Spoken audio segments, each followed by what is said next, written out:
Warning, the following video will contain spoilers for the anime in question. Viewer discretion is advised. Also, during the recording of this video, some technical difficulties did pop up with the audio, where my voice tends to echo in the background. I was able to fix it for the most part, but there will be points in this video where my voice will echo. We ask for you to please excuse this, and we will try our best to make sure that this doesn't happen again in the next video. Also, I'm really bad at pronouncing names, especially last names, so please excuse me on that front. Also, we forgot to talk about the Reapers, but don't worry, our thoughts on the Reapers are listed in the description below. Without further ado, let's get started.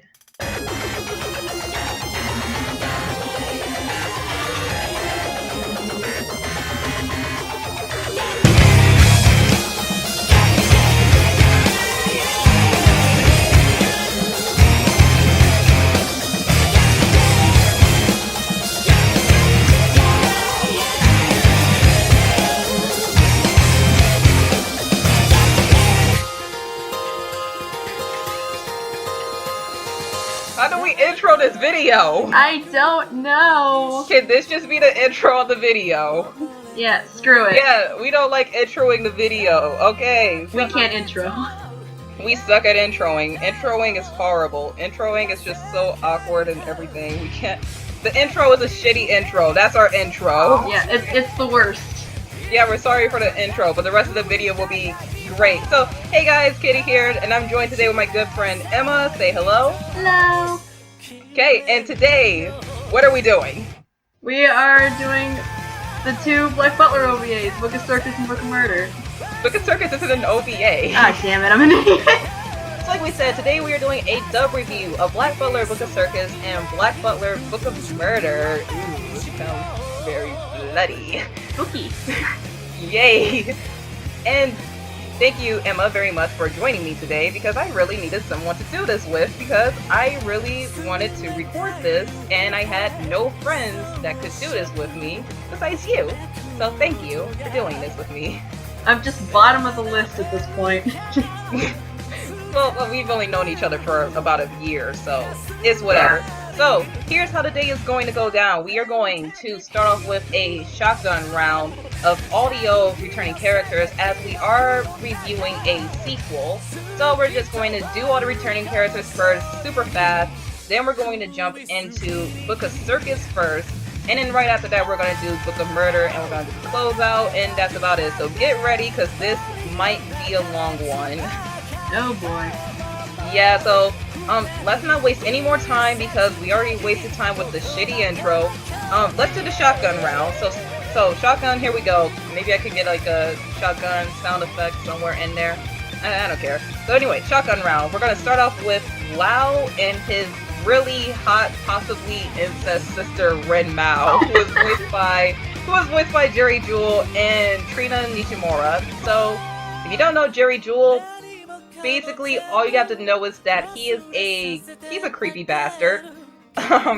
Which is why he's perfect for the role. Like, yeah, like when he's not being a bisexual otter, he's probably killing a bunch of people on a train, or trying to figure out how to take over the world while running away from his two super hot sisters. And if you didn't get that reference, he's basically Momo from Free Eternal Summer, and he's bisexual because nobody in Free is straight, goddammit. Yeah, it's impossible for anyone in a sports anime to be straight, okay? Well, except for the chicks. And the coach. Depends on the coach.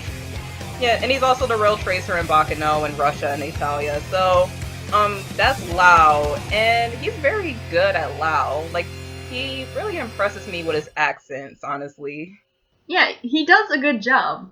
Yeah, like, he goes from being a crazy, cynical Russian to a pretty kind of creepy, swift guy, Chinese guy, who probably has something up his sleeve. And is always high. It's probably always high. And, he also has his, arm around his sister's shoulder. Don't know what's going on there. It's questionable. It is very questionable. Speaking of his sister, Trina, you may have heard her as Mikasa Ackerman from Attack on Titan. She is Hellscythe, one of the many voices of Hellscythe, and is a zombie. She is I'm sorry, I haven't seen Steins Gate. She is the redhead, the super hot redheaded chick in Steins Gate, the main character, the one that works with the doctor, who's voiced by Jamie Tatum. I was like, do you know her name? No, I do not. My friend watched Steins Gate, but I didn't. Okay, so both of us haven't seen Steins Gate. We are sorry because we know We're Steins clueless Gate as is super. shit, okay? Yeah, we know Steins Gate is super popular. Like, I have a friend, and I told him I haven't seen Steins Gate, and I shit you not, he almost punched me in the face. Oh my god. Steins Gate is serious. But anyway, Trina, she's also Sonohara in Heaven's Lost Property. Fuck yes, I fucking love Heaven's Lost Property. And she is Lin Fan in Fullmetal Alchemist Brotherhood. Just another reason why she's perfect for this role. She's also the Mouse Chicken Soul Leader, whose name I do not know. You know her name? The Mouse Girl? I am trying so hard to remember. The one that got into it with Blair. I think it was Mizune. Oh, well, whatever. Final role that she should be noted for is Rachel from Baccano. Fucking perfect role. Perfect casting right there. Yay, she plays like 3 Asians, excluding this one. And Trina doesn't really get that much speaking time, so should we even bother with this one? I don't really think so, because like not only are they returning roles, but they were very small in. Yeah, and like Trina doesn't even talk at all. Like the most she does is go, yes, brother. Hey, Mei Ren, let me lick your boobs really quickly. That sounds so bad out of context. Just watch the show, it sounds much better. Oh god, what did this turn to? We should probably move on. Let's move on. We already dug ourselves into like a giant hole right here. Let's just get the fuck out of here. Yeah, okay, shotgun it over to Prince Soma and Agni? Agni, yes. I'm sorry. I always have trouble saying his name. There are certain anime names that you are terrible at saying. Oh yes. Don't get me started. So Prince Soma is voiced by Christopher Ayres, who I'm just gonna get it out of the way right now. I do not like Chris as a voice actor. Just because he doesn't do, I don't know how to really say this in a way that makes sense, but I don't really like Chris as someone who works in the voice industry, especially after one such dub known as Dramatical Murder. Oh boy. You haven't seen it, but I have, and I can say that dub could have been so much better if Chris wasn't on it, because he was directing and it came out very poorly. I've seen the dub of Dramatical Murder, just haven't seen much. Oh really? Oh, I saw like a few clips, but did you see the OVA? Oh boy, no. Yeah, okay. Unless you want to torture yourself with terrible voice acting, Greg Ayres playing an android jellyfish. Well, he's not a jellyfish, but he loves jellyfish and he's actually really good. And fucking amazing blowjob noises. Watch the Dramatical Murder OVA in dub. Dear God. Yeah, it's not bad. It's just the guy who plays Alba is horrible, and Christopher Ayres really did not give 2 shits about that show. But just going over his list really quickly because I have to. Chris, you may have heard him as Frieza from Dragon Ball. And that's about it. That's the only thing I recognize him in. Honestly. Kinda all you need. Yeah, pretty much. And for Soma, he's still my worst. And the entire dub. Oh, wait, I forgot one. Get ready for this, Emma. He's Corset in Panty and Stocking with Garter Belt. Oh my god. The one good thing that he did. Oh my god. The one good thing that he did. I'm done. Just, I'm fucking get done. it out. Get it out. The one good thing. Look, those are the only 2 things that we can know him for. Frieza and Corset. We're like 10 minutes in and I'm fucking done. Yes, I know. But for Soma, Soma is still my worst. I still do not like Soma. Chris is Soma. I mean, because out of this show is just so full of accents, and all those accents sound authentic. And then you hear Soma, and you hear how Hetalia stereotyped it is, and it just takes me right out of the experience, honestly. So yeah, like Soma was always like the weakest character as far as voice acting. Like it just always sounded fake. it did. Like, I'm watching Black Butler. I'm not watching Hetalia, so still my worst. Still don't like Soma. Yeah. But Agni on the other hand is still fabulous as always, as he's voiced by the wonderful and beautiful Patrick Stiles. I have so much trouble saying Patrick's last name. I'm sorry, Patrick. I love you, especially after your amazing performance in JoJo. Go watch my dub review of JoJo. Shameless plug is shameless. Okay, but Patrick voiced Keith in Attack on Titan, aka the guy who trained all the soldiers. He's Dio in JoJo's Bizarre Adventures. God bless him. He's Agniel, I forgot how to say it. The black guy in Sword Art Online. That's him. That's all you really need to say. I don't know how to say his name. I don't like Sword Art Online. I don't give two shits about Exactly. He's Simon in Durarara. God bless the man. He plays a lot of black characters. I'm just pointing that out. And he's Gamagori in Kill la Kill, and finally he is Germany. Germany is a really, really nice place. He's Germany in Hetalia, and I still love him. Yeah, I still really like Patrick in this role. I still love him in his role. He makes a very, very good Agni. That's about it. That's all I got to say about him. What about you? Yeah, he did really well. Like, I'm just gonna go back to Soma for a second, but like, I don't know, like, it was kind of weird seeing him like babying CL in Book of Circus. Oh yes. Oh god. That just seems so weird. It was weird, but at the same time, it was like, this really can happen. This really does happen. Yeah, I was like, it's weird, but it's not out of character. It's just fucking weird. Yeah, because like Soma is a character that has such high spirits, and he always rebounds from, having a broken heart when the woman that you've been looking for years turns out to hate your guts, and then she tries to kill you. And but it's like okay. some freaking demon zombie curry gets involved. Like, why is that a thing in animes? I don't know. Don't question Black Butler. The same thing happened in Rosario Vampire.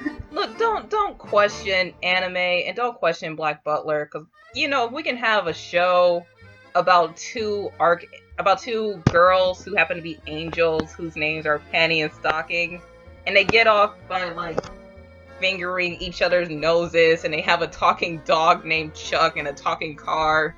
No, not a talking dog, a Gur ripoff. Yeah, Gur ripoff. And like a black priest who purrs on little boys, and we can have anything. We can have literally anything. Thanks, Japan. But seriously, what is up with curry? Like, you have a point. Yeah, like, I know 3 animes now that have done, like, evil curry. A lot of animes do curry. Not just, like, evil curry, but just, like, you see curry pop up in anime a lot. Like, what would you want for dinner? Curry! Yeah, but I remember, like, in Black Butler, Rosario Vampire, and Persona 4, the anime version, like, they all have just horrible demon curry. Oh, boy. Rosario and Vampire did it best, though. Yes. Just because they only did it best because Rosario and Vampire's anime is fucking garbage. Okay, but are you ready to move on? Yeah. Okay, so let's move on to the servants. Let's do Finian, Mayren, Boltroy, and Tanaka. Starting off with Finian, who was voiced by the wonderful cinnamon roll Josh Greeley, who we must protect. Precious cinnamon roll. Yeah, he voices Armin.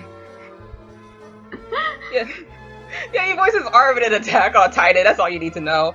Actually, he has been getting a lot scarier because have you ever heard of one such show called Diabolic Lovers? Oh dear. So Sentai was smart enough to give it a dub, and I unfortunately bought it on Blu-ray. And he plays the most sensible character, Subaru, for some reason. Wait, am I getting the characters confused again? No, I don't think you are. Yeah, not the one that likes to electrocute himself. No, not that one. Is it? Wait, that's not Subaru, is it? What was the one with like the freaking iPod shuffle in the bathtub. That was Shu, I think. Yeah, okay, so I was getting it right. So yeah, he plays Subaru, aka the most sensible person. And Josh really surprised me because Josh plays a lot of cinnamon rolls. Yeah. He plays a lot of characters that needs to be protected, like Armin and Notori in Free Eternal Summer. And then you hear him play a sexy vampire, and it's just like, what the flying fuck just happened? Like, why or how? I don't get it. But going back to cinnamon rolls, Finian is just a perfect example of how Josh is perfect for any cinnamon roll. I really need to stop saying cinnamon roll. So I still like him. Sometimes I have my problems with Josh's Finian. That being that he sounds a bit too whiny sometimes, but I still like him. Yeah, So he sounds a little whiny, but at the same time, like, his Finny voice is adorable. really, look, like that's the problem with him because although he plays cinnamon rolls and he does it really well, sometimes sometimes he's just adds a bit more cinnamon to that warm, fluffy cinnamon roll. Take a look at Armin, who I have my problems with, because sometimes he's really whiny with Armin, and I have my problems with him, but he's still really good at what he does. So I don't know, I still like him. Yeah, of course. Okay, so how about Mei Ren, who is voiced by Monica Rial, whose resume I really don't want to go over since she has over 300 roles. But I'll try to anyway. So Monica voices Panty and Panty and Stocking. She voices, get ready for this, Mama Bitch Cordelia in Diabolic Lovers.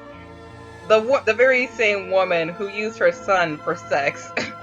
Oh god. Who fucked like every other family member she had. Don't want to think about it. Don't want to think about it. Get away from get the off of incest. that. Mei Chung from Fullmetal Alchemist Brotherhood. Was oh my god, I just forgot her name. Soul Leader. Help me. Liz. No, not Liz. Tsubaki. Oh my god, I am so sorry. I love Soul Leader. How do I forget that? I don't know. Yes, but she voices Tsubaki in Soul Leader, and she was recently in My Hero Academia as the kind of green-haired, frog-looking character whose name I do not remember because I only just got to that episode. Sorry, still not done with My Hero, but yeah, that's Monica. And Monica, honestly, Mei Ren is my favorite out of all the servants. And I just love Monica as Mei Ren. Just absolutely love her. Especially since Mei Ren has a split personality. Mm-hmm. And there's like, Monica really surprised me, like with her Mei Ren in Book of Circus and Book of Murder. Because in Book of Murder, here's what I noticed in Book of Murder. Remember the scene where everybody is crying over Sebastian? Yeah. Okay, so here's what I noticed in Book of Murder. Monica's voice kept changing because when Mei Ren is crying, she's so heartbroken that she has to be the maid. She has to be the dumb, clussy maid. But she can't because she's so heartbroken and affected by Sebastian's death that while she's trying to keep her maid voice, she keeps changing and going in and out of her normal voice. And I noticed that and I was like, oh my god, that must have been a bitch to act. Yeah, seriously, like you have to do like this really, really thick British accent that screams all the time, and then like you have to do a dramatic scene with that. Yeah, that must have been so hard because there's moments where she's the maid for a short period, then she goes to her normal voice, and then she has to do a mix of both at the same time. And I was like, that must have been super hard. If I had to do that, I would just like freaking nope out of the scene. Yeah, and there's also a scene in Book of Circus when she's talking about protecting the manor, and she like makes this slow but smooth and clear transition between her voices. Like she goes from Mei Ren to Mei Ren. Yeah, I've been watching those videos. I've been watching Butlers Against Humanity. What you gonna do about it? Did you see the Oron one that came? Oh my god, yes! I saw the second one. That was perfect. That was beautiful. I loved it. I was just like replaying it. I rewatched it 5 times in the same hour. I recently watched one of his his anime characters playing Yandere Simulator videos. That was the Oron one. That was the Oron one I watched, like da da da da da. It's the motherfucking Tamatama Key Oron.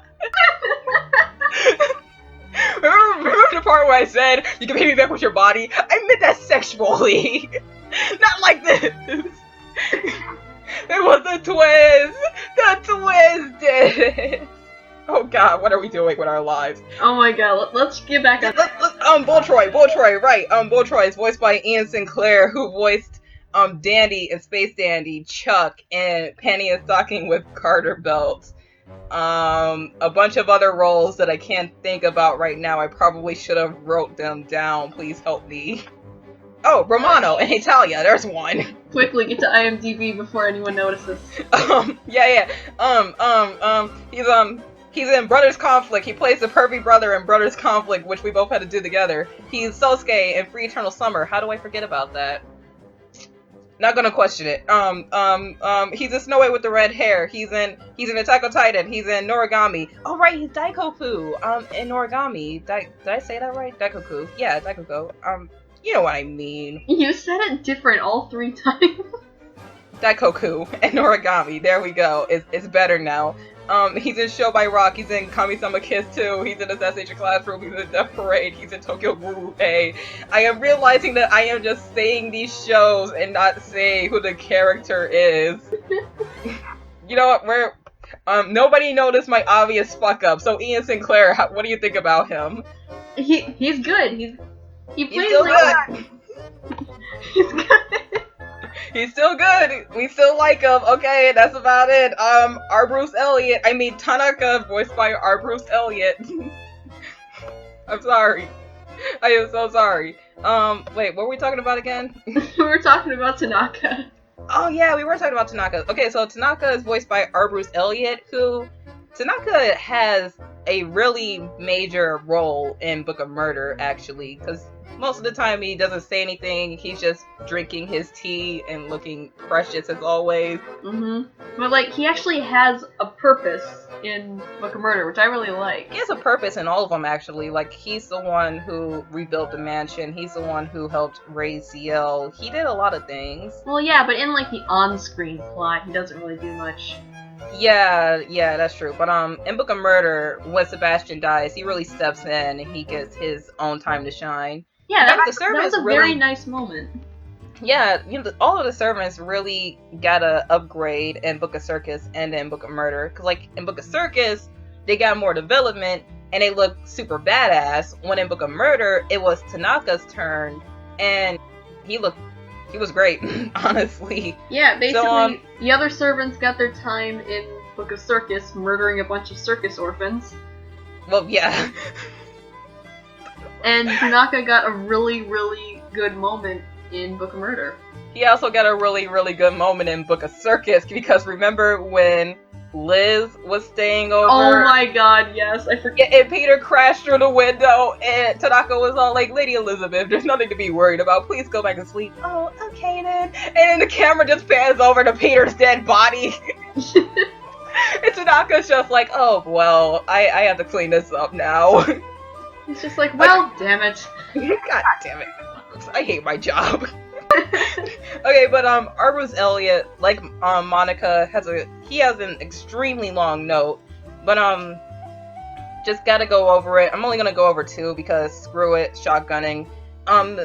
He voiced Whitebeard in One Piece and everyone's favorite Doc Pixis from Attack on Titan. He is the best. Pixis is best character. He's one of best characters in Titan. The only reason why people like Pixis is because Pixis doesn't give a fuck. He gives 0 fuck. Like, I'm like 80 something. I'm gonna die soon. Might as well drink myself before I get eaten. I will never forget the OVA where he ate Sasha's food. And then he had a orgasm. Let's not talk about the freaking Attack on Titan OVAs.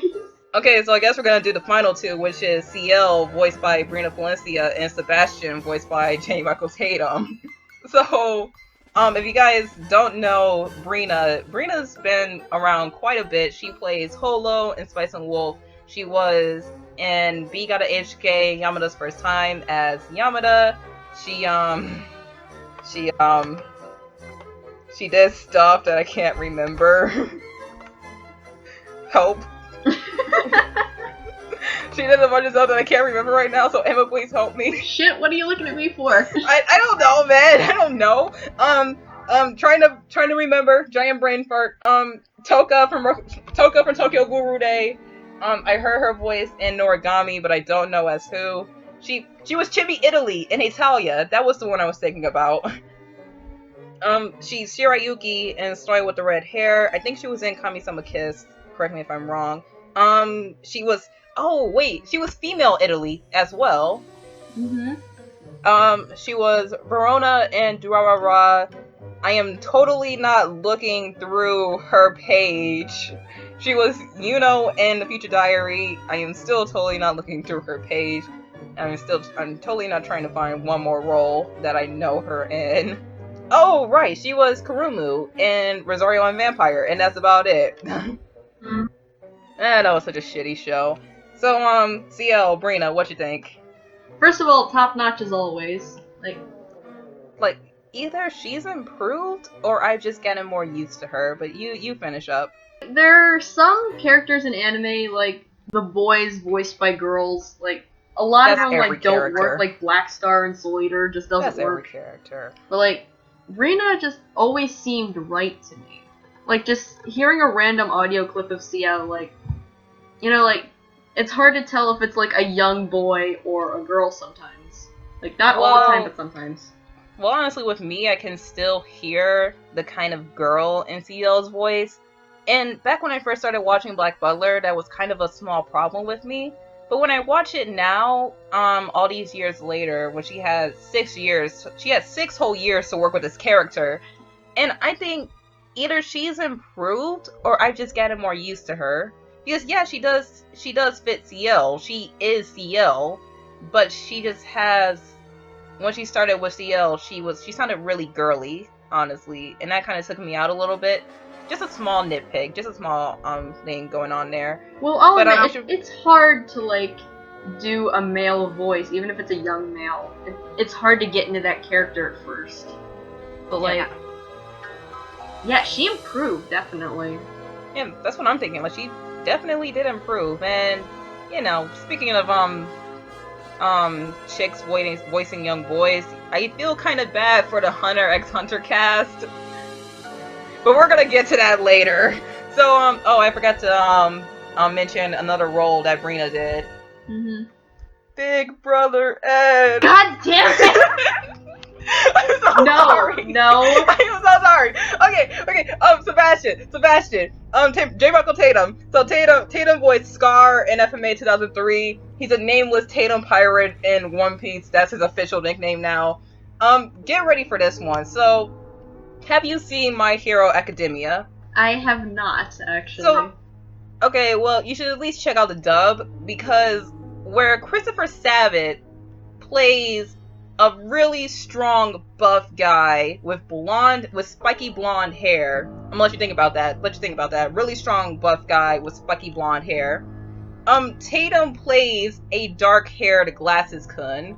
Oh boy. Yeah. Get ready for that one. Some things never change. Or Free, technically, since he was Ray. Well, Ray is just animated J. Michael Tatum. The entire internet can agree on that one. Yep. But with cooler hair. I'm sorry, Tatum, but he has a blue hair. I'm sorry, Tatum. Okay. But anyway, he voices Ray and Free. He did the Doctor in Steins Gate, Please Forgive Me. Still don't know what his name is. He's Erwin Smith in Attack on Titan. He's Sexy Life and Yuri Kuma, and he sounds. I cannot wait to hear that one, because that sounds great. And that's all I'm going over, because this is shotgun round, and I don't have to go over a lot of people. So J. Michael Tatum is Sebastian. Yeah. That's all we have to say. He's freaking Sebastian. He's a lot of characters, but he is nobody can be Sebastian but J. Michael Tatum, and I just find it really hard to believe that Ian tried out to play Sebastian and Tatum tried out to play Boltroy. Yeah, it's weird when you hear stuff about like that, like how the voice actors originally wanted to play their roles, and then they got the exact opposite. Yeah. Like Ian Sinclair as Sebastian. I'm like trying to imagine that. And honestly, it sounds possible because I am currently watching this little show called Carnival, which has a pretty bad dub. But for some odd reason, why is it that Funimation was able to get J. Michael Tatum sound like Ian Sinclair and Ian Sinclair to sound like J. Michael Tatum? I don't know. It's probably because like they say that they're such good friends and they hang out a lot that they just gotten used to the sounds of each other's voice. Unlike Brina Palencia, but we'll get to her later when we get to Book of Murder. So yeah, that's Tatum. So are we done with the shotgun round? Yeah, Anything else? I think we're good.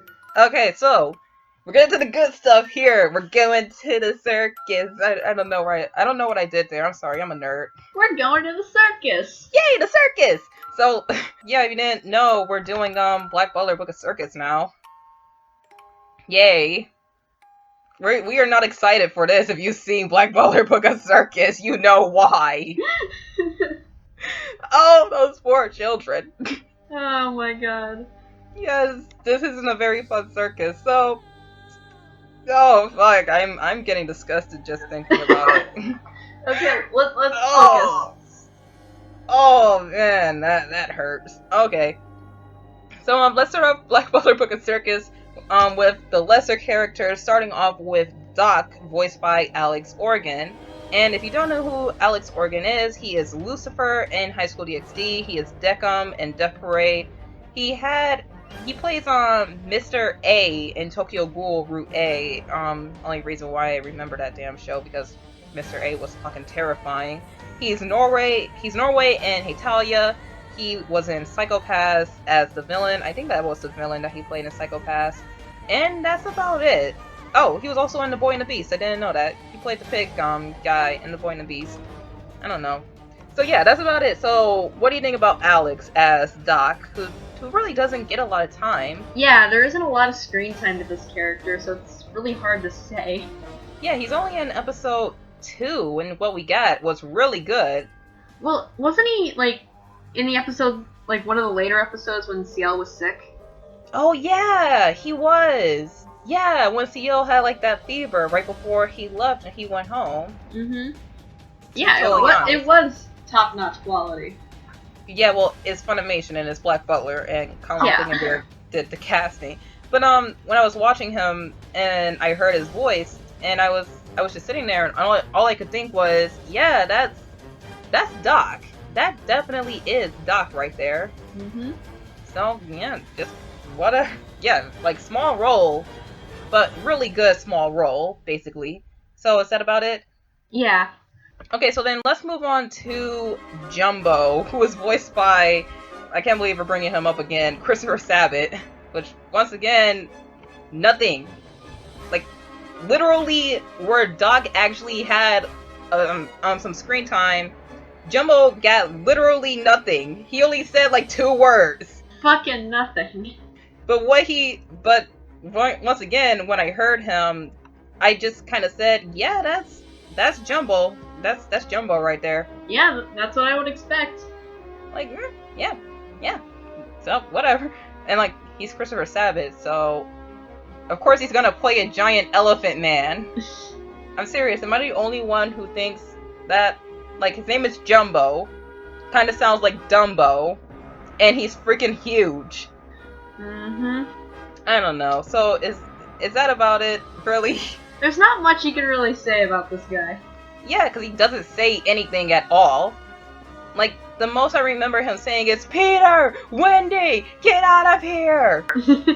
Right before he died of Finian. And that's it. Didn't he get crushed by a tree? Yeah, I think so. Yeah. I don't remember because I don't want to remember. Okay, well, you gotta admit, that was a pretty well animated death right there. What? Okay, so moving on from Jumbo, we have Peter and Wendy, and Peter is voiced by Vic Mignogna. Because every anime has to have Vic Mignogna. Because pretty much, and everyone has a poor man's Vic Mignogna. You know, because. So, Vic Mignogna, if you don't know him, then you must have been living under a rock your whole entire life. He voiced Grease from Italia, Tamaki from Oron, Edward Elric in Fullmetal Alchemist, and a slew of other voices, one of which was, unfortunately, Zero from Vampire Knights. Nobody here likes the Vampire Knight dub. We're still trying to figure out how you can have, you know, a dub with Vic Mignogna in it and make him sound fucking terrible. Somebody please answer me that question. So waiting about Peter, who once again doesn't say a lot at all. Yeah, like it with like the circus characters, it's like they either get 2.5 lines or are like the main character of the season. Yeah, and then you have Peter and Wendy, who doesn't say much until they die. Yeah.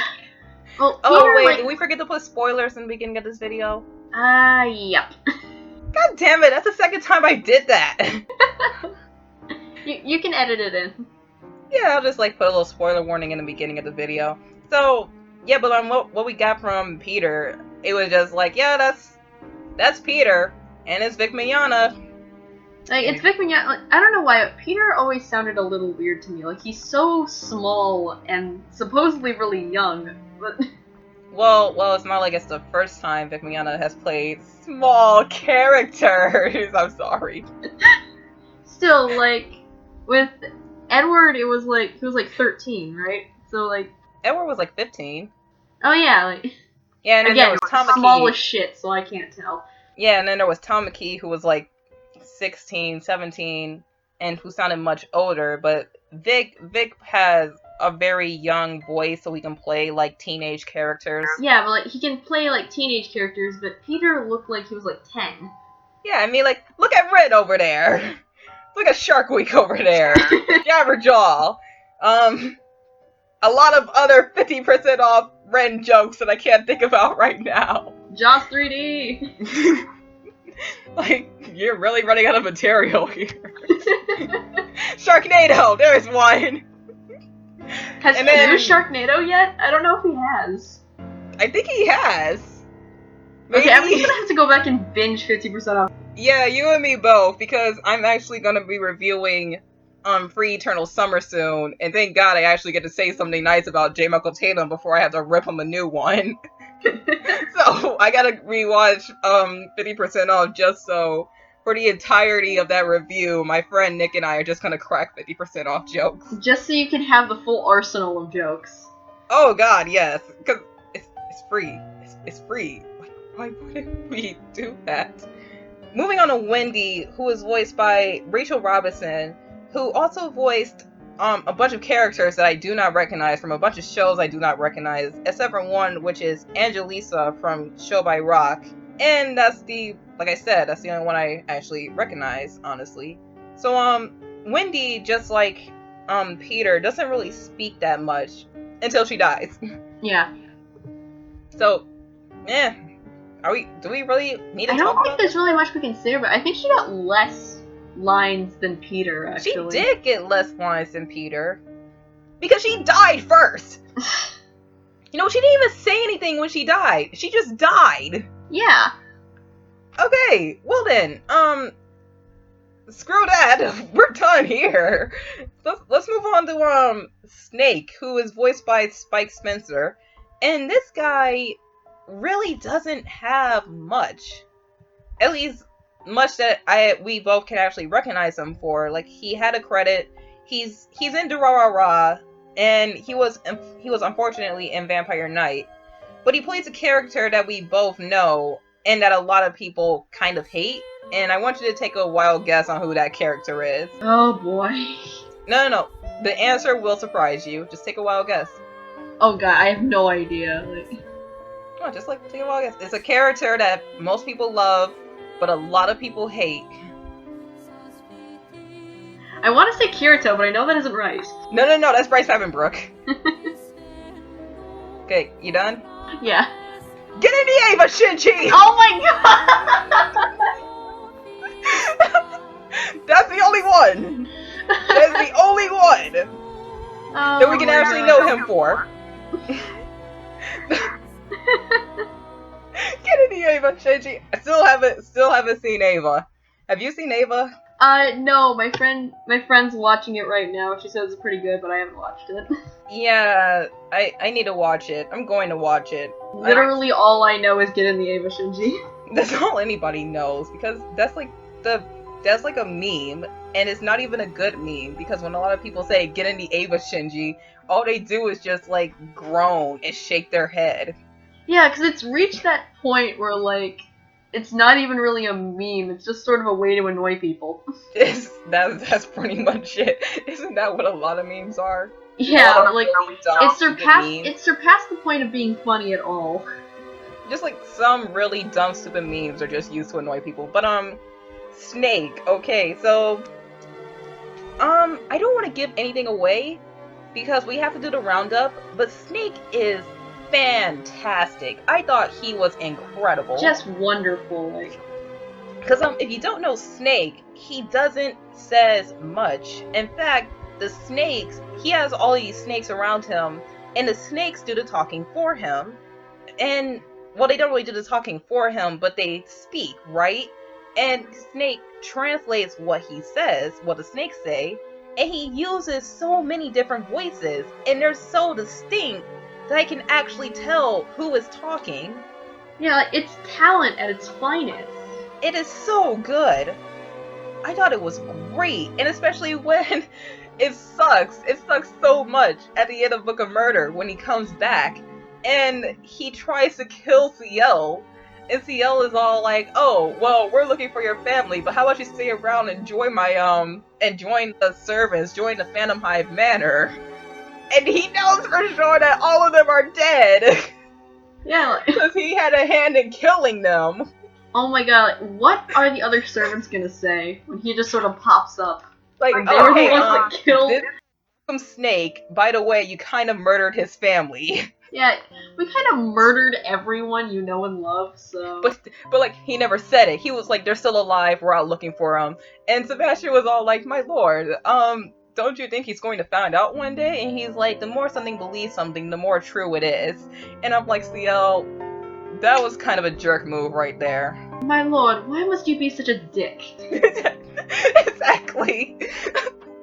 Oh man, I feel for Snake. Snake needs to be protected. Snake, you poor child. Snake really needs to be protected. Okay, I'm just gonna put him in the protect him pile. Like, along with Armin. Oh, poor Armin.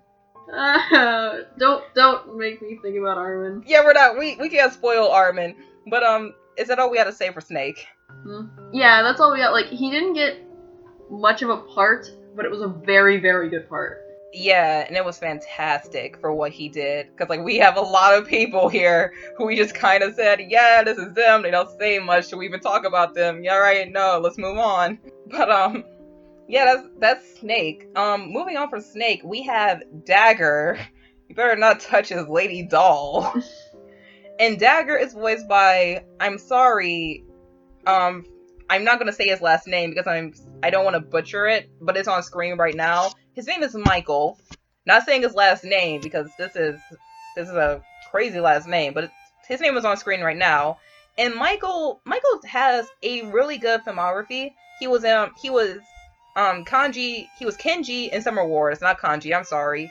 He's the poor sweet origami cyclone from Tiger and Bunny, who must be protected. The poor sweet just useless toss little into child. the protect him box. Oh, the poor sweet useless little child. And get your nostalgia ready because he was Leonardo in the Teenage Mutant Ninja Turtles cartoon from 2003. Oh my god. 2009, Turtles Forward. That was like the only Ninja Turtle show I actually watched. The 2003 one or the future one? Well, I watched both, but you know.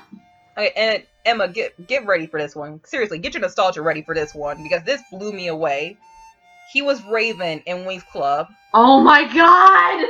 Winx Club 2005! Not the reboot! Winx Club! Not the bad reboot!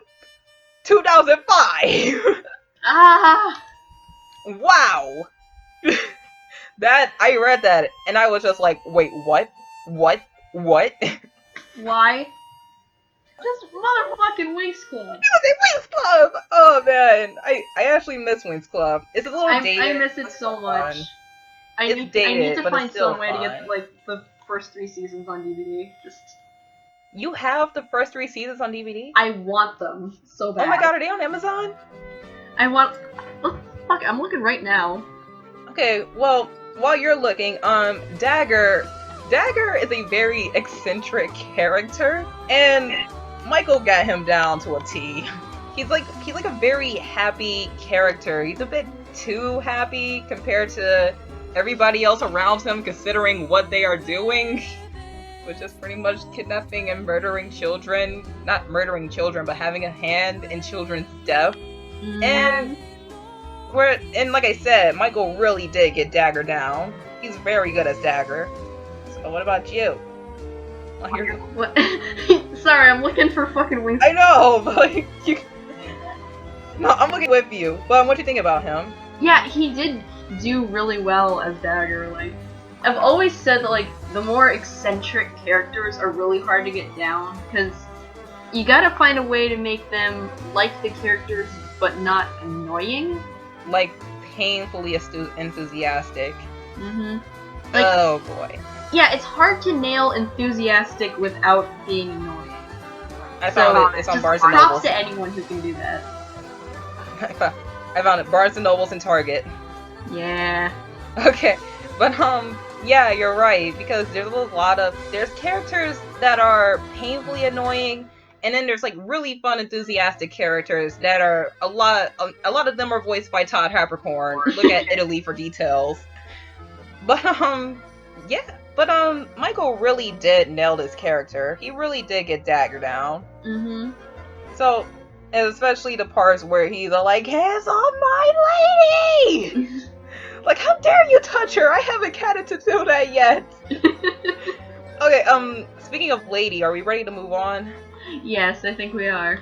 Okay, oh wait, his lady isn't coming up next because we have to do Doll. Mm-hmm. Who was voiced by Melina Kratz. I'm sorry if I said your last name wrong.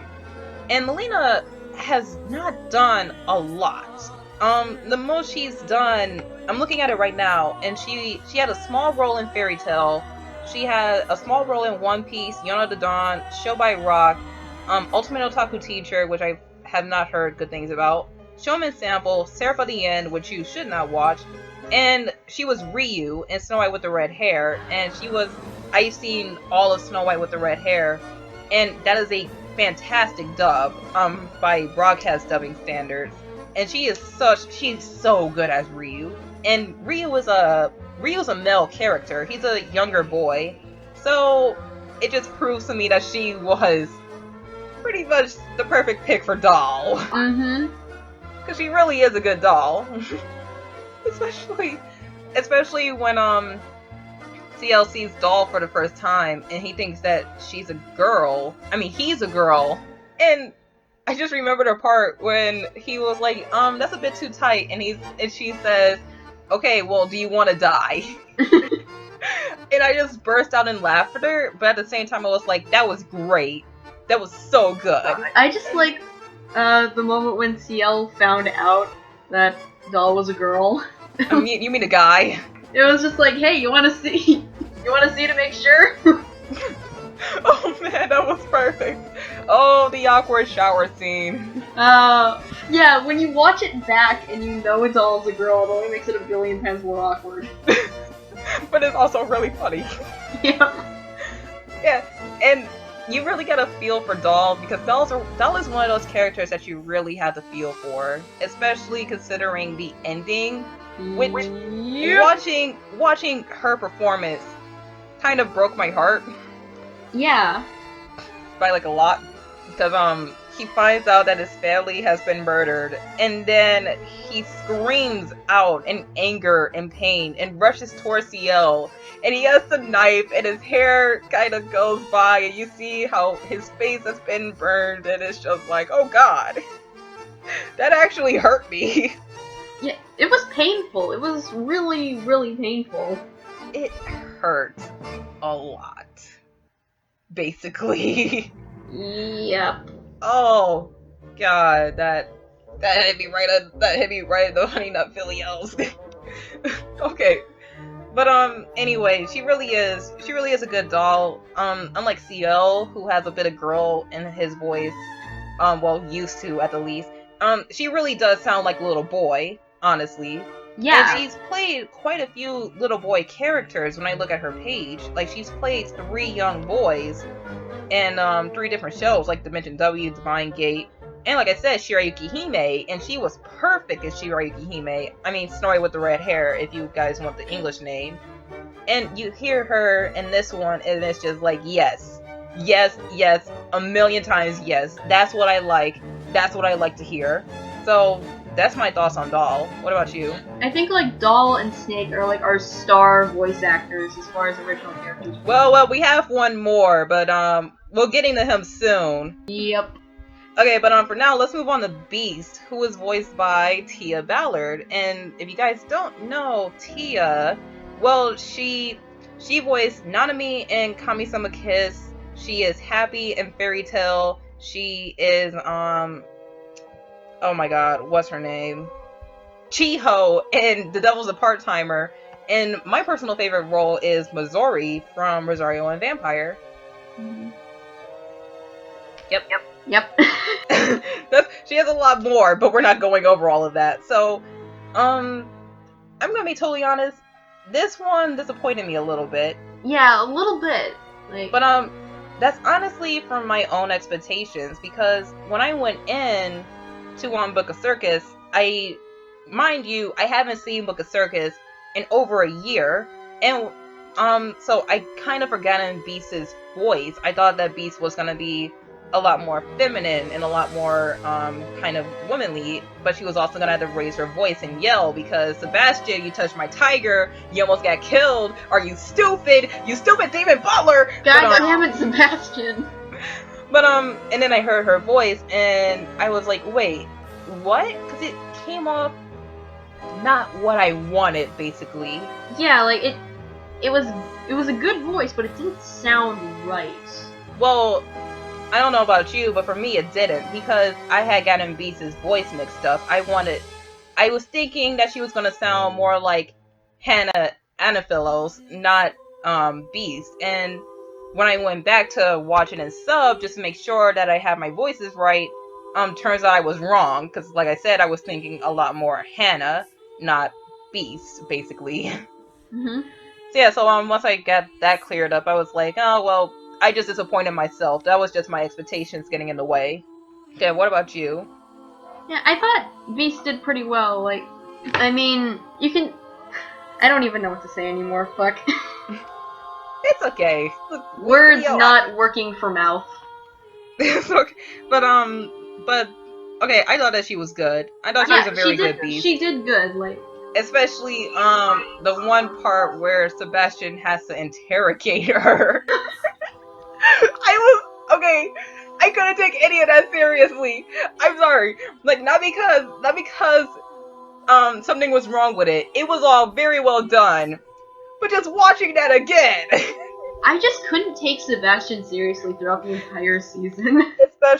Especially after I found out this one story about how Ian played a prank on Michael during the dubbing of Black Butler Season 1. And when I watched this again, that prank, the story about that prank popped into my mind, and I just couldn't take anything seriously anymore. But like, do you know what I'm talking about? No, I don't. I don't think so. Oh man, so you never heard the story about how Ian pranks Michael? No, tell me this. Oh, okay. Let me just say, I think Ian Sinclair has a microphone fetish. Oh boy. This get ready for this one. This is gonna be good. Okay. This is gonna be good. Okay. So here's what happened. During the dubbing of Season 1 of Black Butler, they were doing the scene where Sebastian has to interrogate a nun. And here he is, interrogating the hell out of that nun.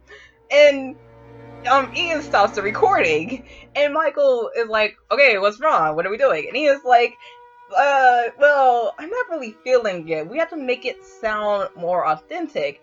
And Michael's like, oh, really? Well, what do we do? And Ian's like, well, how about you hump the microphone?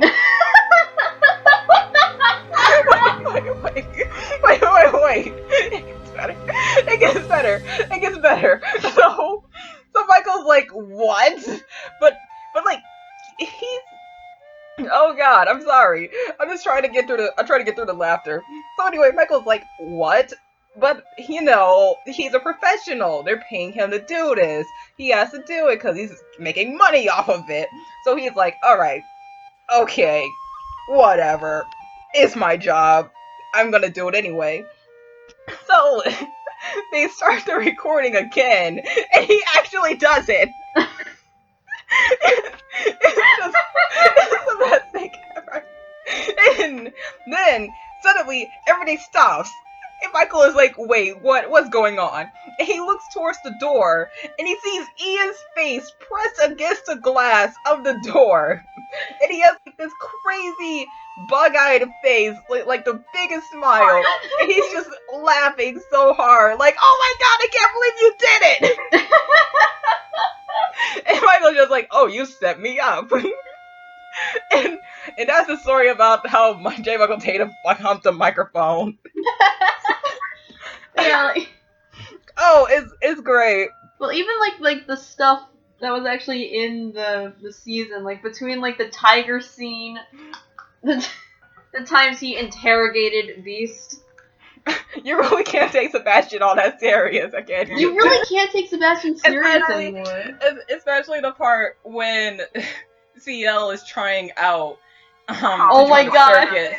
And he's just like pelting rocks at him. He's just tossing rocks at it. And then CL gets down and he's just like has his back turned and he's just laughing. He's just fucking giggling. It's adorable. Like, oh my god, we must protect this spawn from hell. Just putting this freaking spawn of Satan in the protect him pile because he's just so perfect. We have to protect J. Michael Tatum and Brina Palencia because I follow Rita's a cinnamon roll that we must protect. Because I follow her on Instagram, and she posted this selfie of her and Michael, and the caption is just this heartfelt appreciation post about how grateful she is to know Michael and how wonderful it's been working with him. And you know, with Black Butler happening, she's like, Black Butler's been such a great experience. I really wish we can do more. I just got done doing this awesome reading with him. And it's just so sweet and heartfelt. And I'm just sitting here like, you must be protected. You are a precious cinnamon roll that must be protected for all eternity. You do not deserve sadness or fear or pain. You must be happy for your entire life. Oh, seriously, like, protect them all. Protect J. Michael Palencia. Protect J. Michael Tatum too after he got pranked to hump a microphone. Oh, that's so funny. That is hilarious. Okay, should we move on? Yeah, let's move on to Byron Kelvin. Oh boy. It's so creepy. No. Are you gonna leave in when we actually looked it up? Or... You know what, how about I just move that to the end of the video? Yes. As like a bonus. But yeah, let's move on to Byron Kelvin, who is just so creepy. And scares me to death. True nightmare fuel of the season. Oh dear god. Like, do it, Joker. Put on a show. Make the children kill each other. Like, kill me, CO! Kill me like how you killed everyone else! Like, your face. Your face. Creepy, you little fucker. Your face scares me. So, oh dear god, I don't know what to say when I say that Byron Kelvin is voiced by Mike McFarlane, who voiced a horse, a transgender shotgun dad, a freaking teenager who has temper problems because he's short and doesn't like to drink his milk. Oh my god. Two of those exist in anime. It's just wow. Oh my god. The greatest pervert in anime, along with a bunch of other characters from Dragon Ball. He's done a lot, but he does not. Words cannot describe how disturbed I am from his performance. Just And how even wow. more disturbed I am knowing that this was him. Mike McFarlane did this guy. And the whole time I thought it was Kenny Green. And if you've seen Tokyo Ghoul Route A, you know that Kenny Green can scare you. Because Kenny Green voiced Motto in Tokyo Ghoul. So, yeah. You start. Do I really have to start this? Fine, I'll start. I am disturbed. I am just, my mind is blown. I am disturbed, I am shocked, I am so scared. I'm terrified. So all in all, this was perfect. Yeah, I have a bunch of emotions and none of them are good. Yes, which is what you want from a character like Byron Kelvin. Ugh. Okay, so when I first watched Book of Circus subbed, I watched it in the dark, all alone at home. Oh, and no, like, no, you do not want to do Kelvin that. did creep me out, Kelvin but then I watched the dub in broad daylight with a cat on my lap, and I was scared shitless. Oh god, yes. It's like I said, it's Tokyo Ghoul all over again. Exactly. Like I said, I thought he was Kenny Green. I thought he was Kenny Green. And if you've seen Tokyo Ghoul, once again, he plays Motto, and Kenny Green's performance as Motto is perfect. Like, honestly, if we got the chance to review Tokyo Ghoul, Kenny Green would be my best voice actor for that show. We should do the Tokyo Ghoul dub. Oh, you want to do Tokyo Ghoul dub? So good. Yeah, it really is good. Fine, we'll do Tokyo Ghoul dub. I'm gonna add that to my list of dubs that I have to review.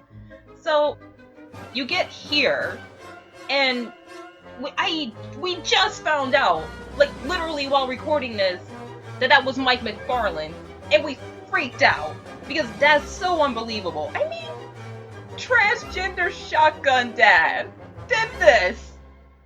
Why? Best pervert in anime did this. A horse did this. A freaking kid who is short and has temper problems because he's short did this. John Havoc did this. And it's scary.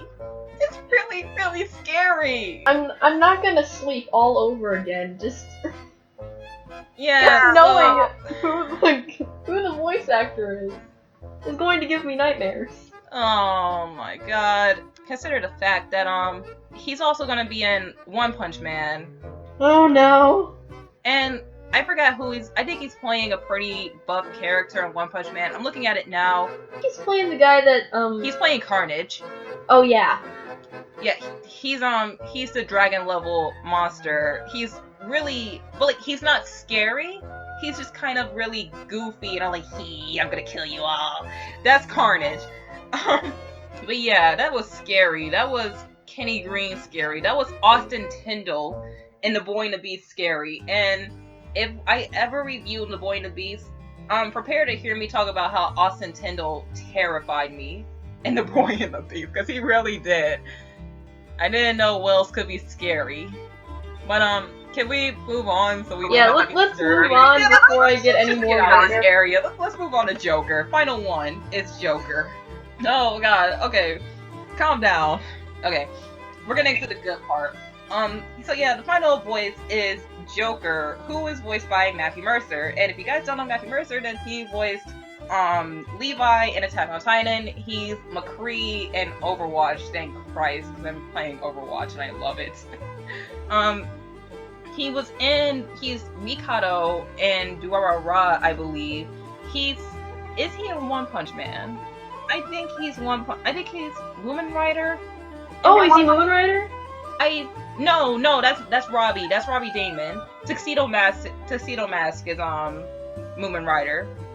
Protect Moomin Rider too. Everybody must protect Moomin Rider. He just wants to try and be a hero. I should watch the One Punch Man dub just out of curiosity. Oh yeah, it's on Toonami. I saw the trailer and like I don't know why, but it sounded like a teen comedy, like, you know, being a hero. Like, I don't know, just Saitama's voice. Really? Just made it sound like it was like a teen comedy where like the kid isn't happy with how his life is. Yeah, well, I don't know. I gotta watch it myself. But what were we talking about again? Oh right, Matthew Mercer. So yeah, Levi in Attack on Titan, McCree in Overwatch, Mikado in Durarara, Prince Diamond, Prince Demi. God. Did you almost say Endymion? Yes, I almost did say Endymion. He's Prince Diamond and Sailor Moon Crystal. I am sorry.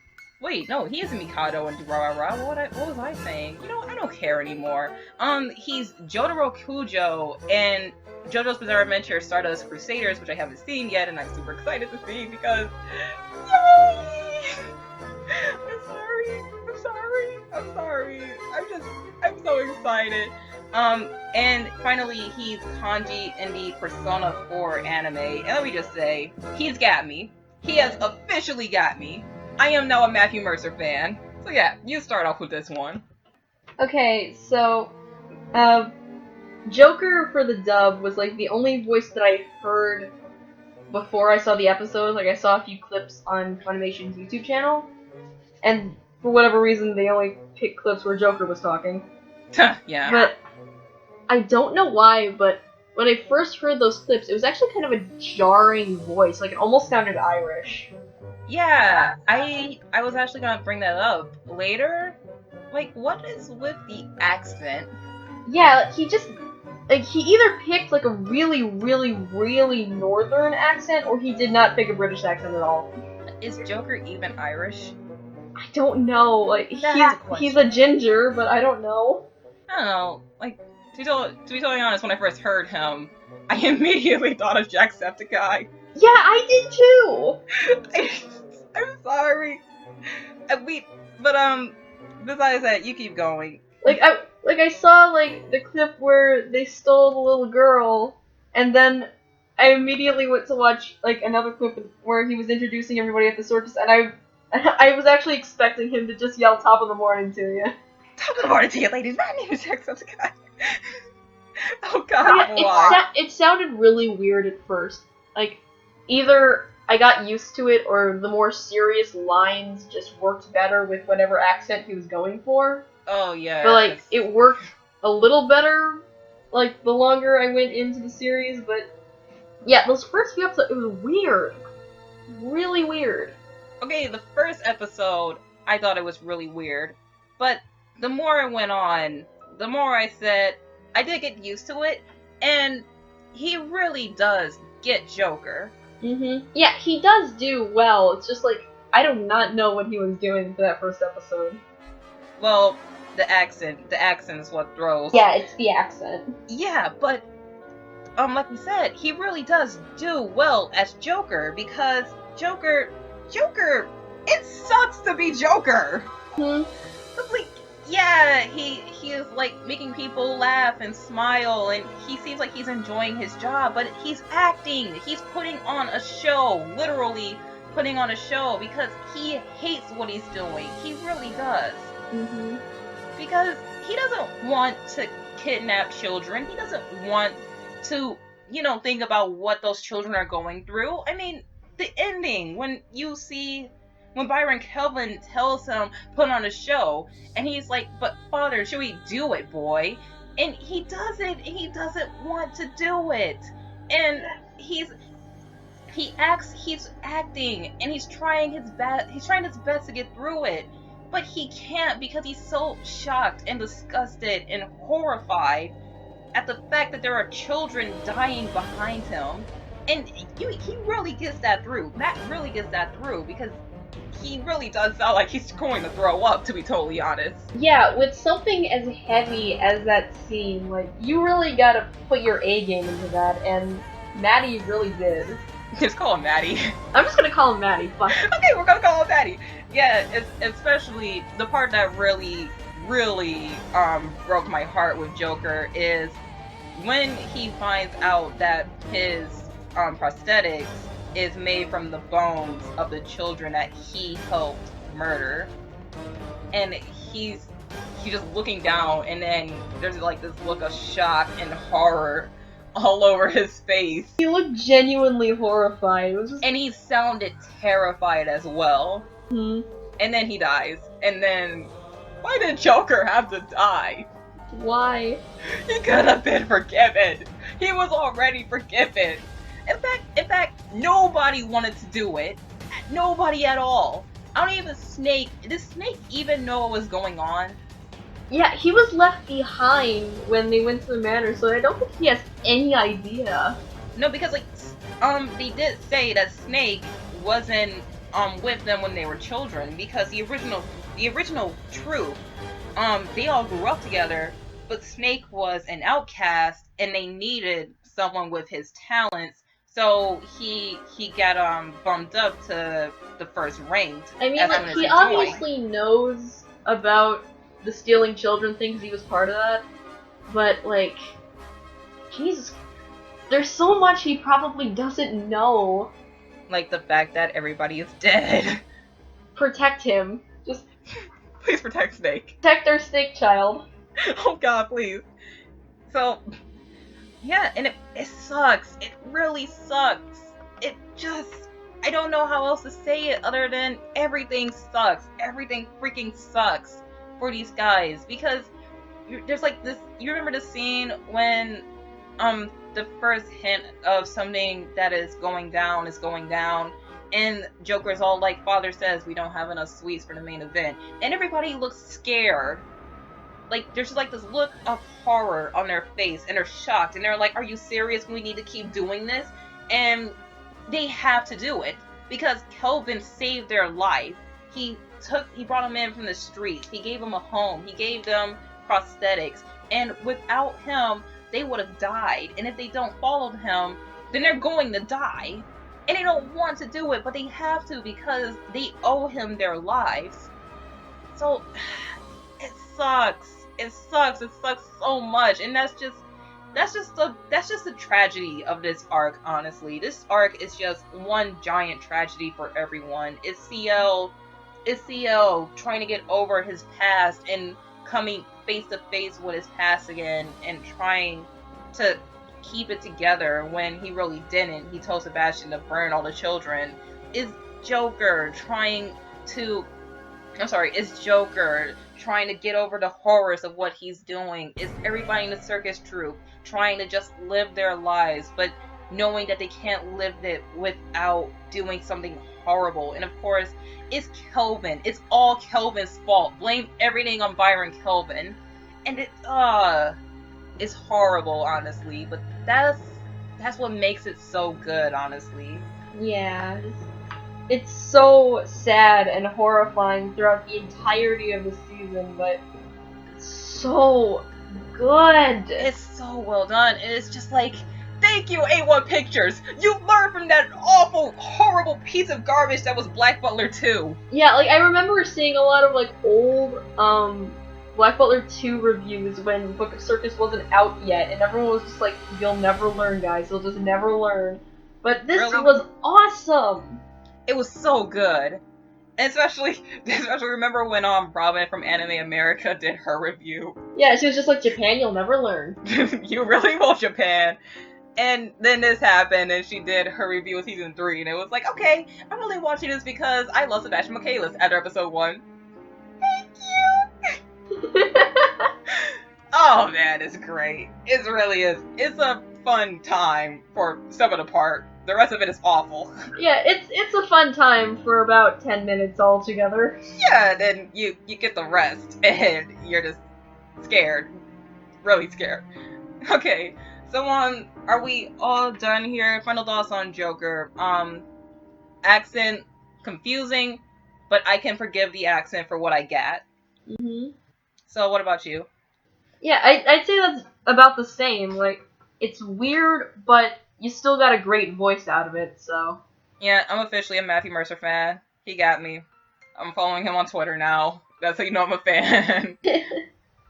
Okay, so we're gonna do the roundup real quick before we move on to Book of Murder. So, who is your worst voice for this one? You don't have to have a worst voice, but if you do, just put it down. Worst voice. I'm actually gonna say Peter only because like there were a few voices that weirded me out a little bit, but that was the one that I'm just like, okay, that's just weird. It doesn't sound right. Why Peter? I liked Peter.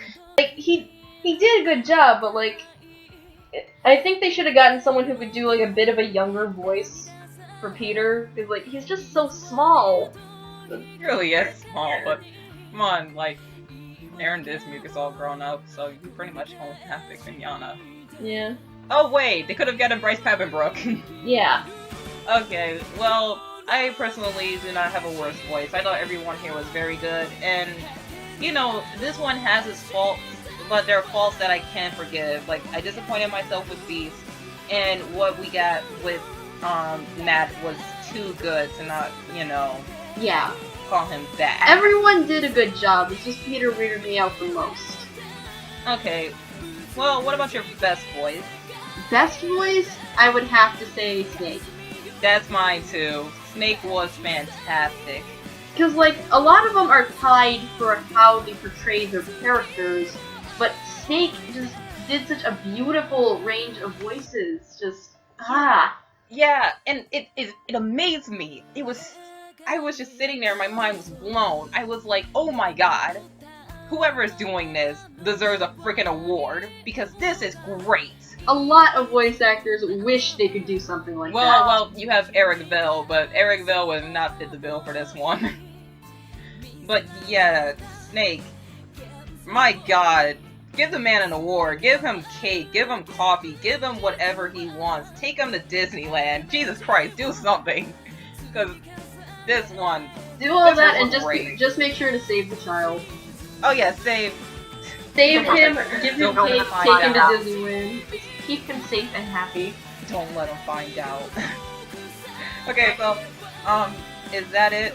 Any other thoughts on the dub overall before we move on to Book of Murder? Alright, just a quick thing. The opening and the ending. Fantastic. Best in the whole series. Fan-freaking-tastic. I'm still singing it to the day. Like, screw you, Monochrome Kiss. These two blow you out of the water. Oh my god, I'm still singing it to the day. Love it.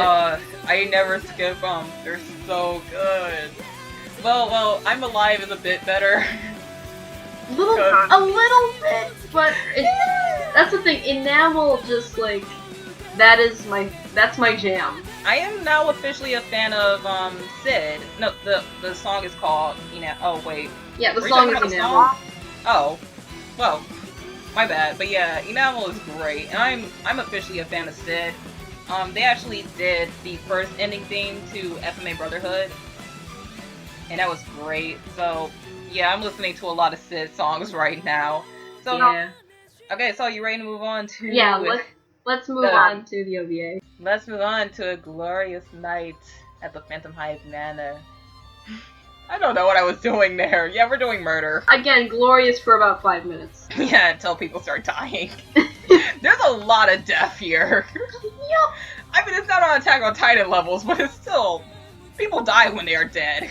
Like, it's gonna be hard to go over these characters, because not only do a lot of them die, but this is a just so much shorter than Book of Circus. Like, they'll only get like 5 lives even if they do make it out alive. Wait, how many people died again? Like 3 out of the people that came? Like, who lived? 3 out of like 7. Like, out of the new characters, the couple lived, and Jeremy was Sebastian. The couple lived, and Arthur thankfully lived as well. Everybody else died.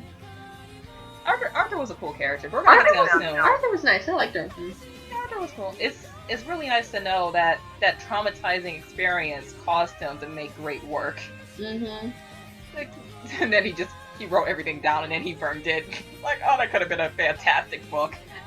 Okay, but are you ready to start this one? Yeah, let's go. Okay, so we're gonna make an exception for this one and switch it around because we're starting off with Jeremy. And the reason why we're doing this is because, yes, Jeremy is a bigger character. Yes, he does play a bigger part and a bigger role, but Jeremy is voiced by J. Michael Tatum, so that's kind of why we're making an exception. So, Jeremy, if you don't know, he is Sebastian, because in this one, Sebastian, quote unquote, dies, and he disguises himself as Jeremy to, solve the, not really solve a murder, but to kind of carry out this giant elaborate plan that was made by CL and Sebastian. Because again, CL just wanted to be a dick. Yeah, he's an arrogant ass. Yeah. Okay, but Jeremy, I really liked what they did with Jeremy because Ian Sinclair, who plays Boltroy, is also the ADR director, and he really paid a lot of attention to detail when it came to this character, and especially this voice, and they really he and Michael really worked on how to portray Jeremy, which was kind of a Southern colonel, retired colonel, chap. Yes, cheerio. My British accent sucks. I'm sorry. I am so sorry. But yeah, Chip, cheerio, and whatnot. Oh, it's fun to tea there, old chap. Oh, it's gonna take another 2 years to get a Hatalia dub. I still can't watch the new season. Oh, jeez. Because we lost England. Yeah, we don't know who's gonna play England anymore, but we're not gonna get into that because it's pretty sad and disgusting. So, what do you think about Michael as Jeremy?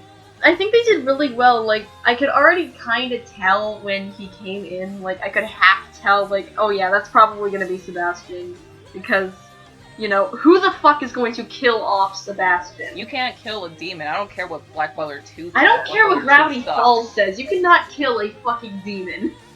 Black Butler 2 sucks. Yes, I'm still salty about that. Everybody's still salty about that. But yeah, I could already tell, but, like, the voices are still very distinct. Yeah, to an extent, of course, it's the same voice Sebastian. But, like, it isn't Sebastian just from the voice. No, because you gotta remember that they're both voiced by Tatum, and I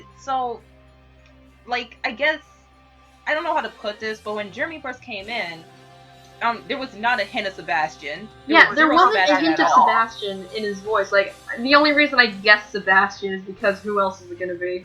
Because you can't kill a demon. Yep. Yeah, but I already saw the OVA way before the dub came out. I saw the OVA back when it first came out, and in the sub, it was kind of like how Tatum portrayed him, because Daisuke Ono, the guy who voices Sebastian, he kind of did it like Michael. Like, you could not hear any Sebastian at all, but you could still hear the Ono in his voice. Same thing with Tatum. Like, he comes in and you don't hear any Sebastian, but you can hear a bit of Tatum.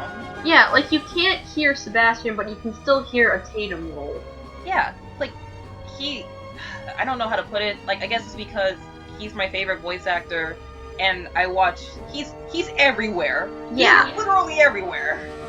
He's involved in so many shows, and I know his normal voice, I know his accent voice, I know kind of his I'm just in the show because I'm in the show voice.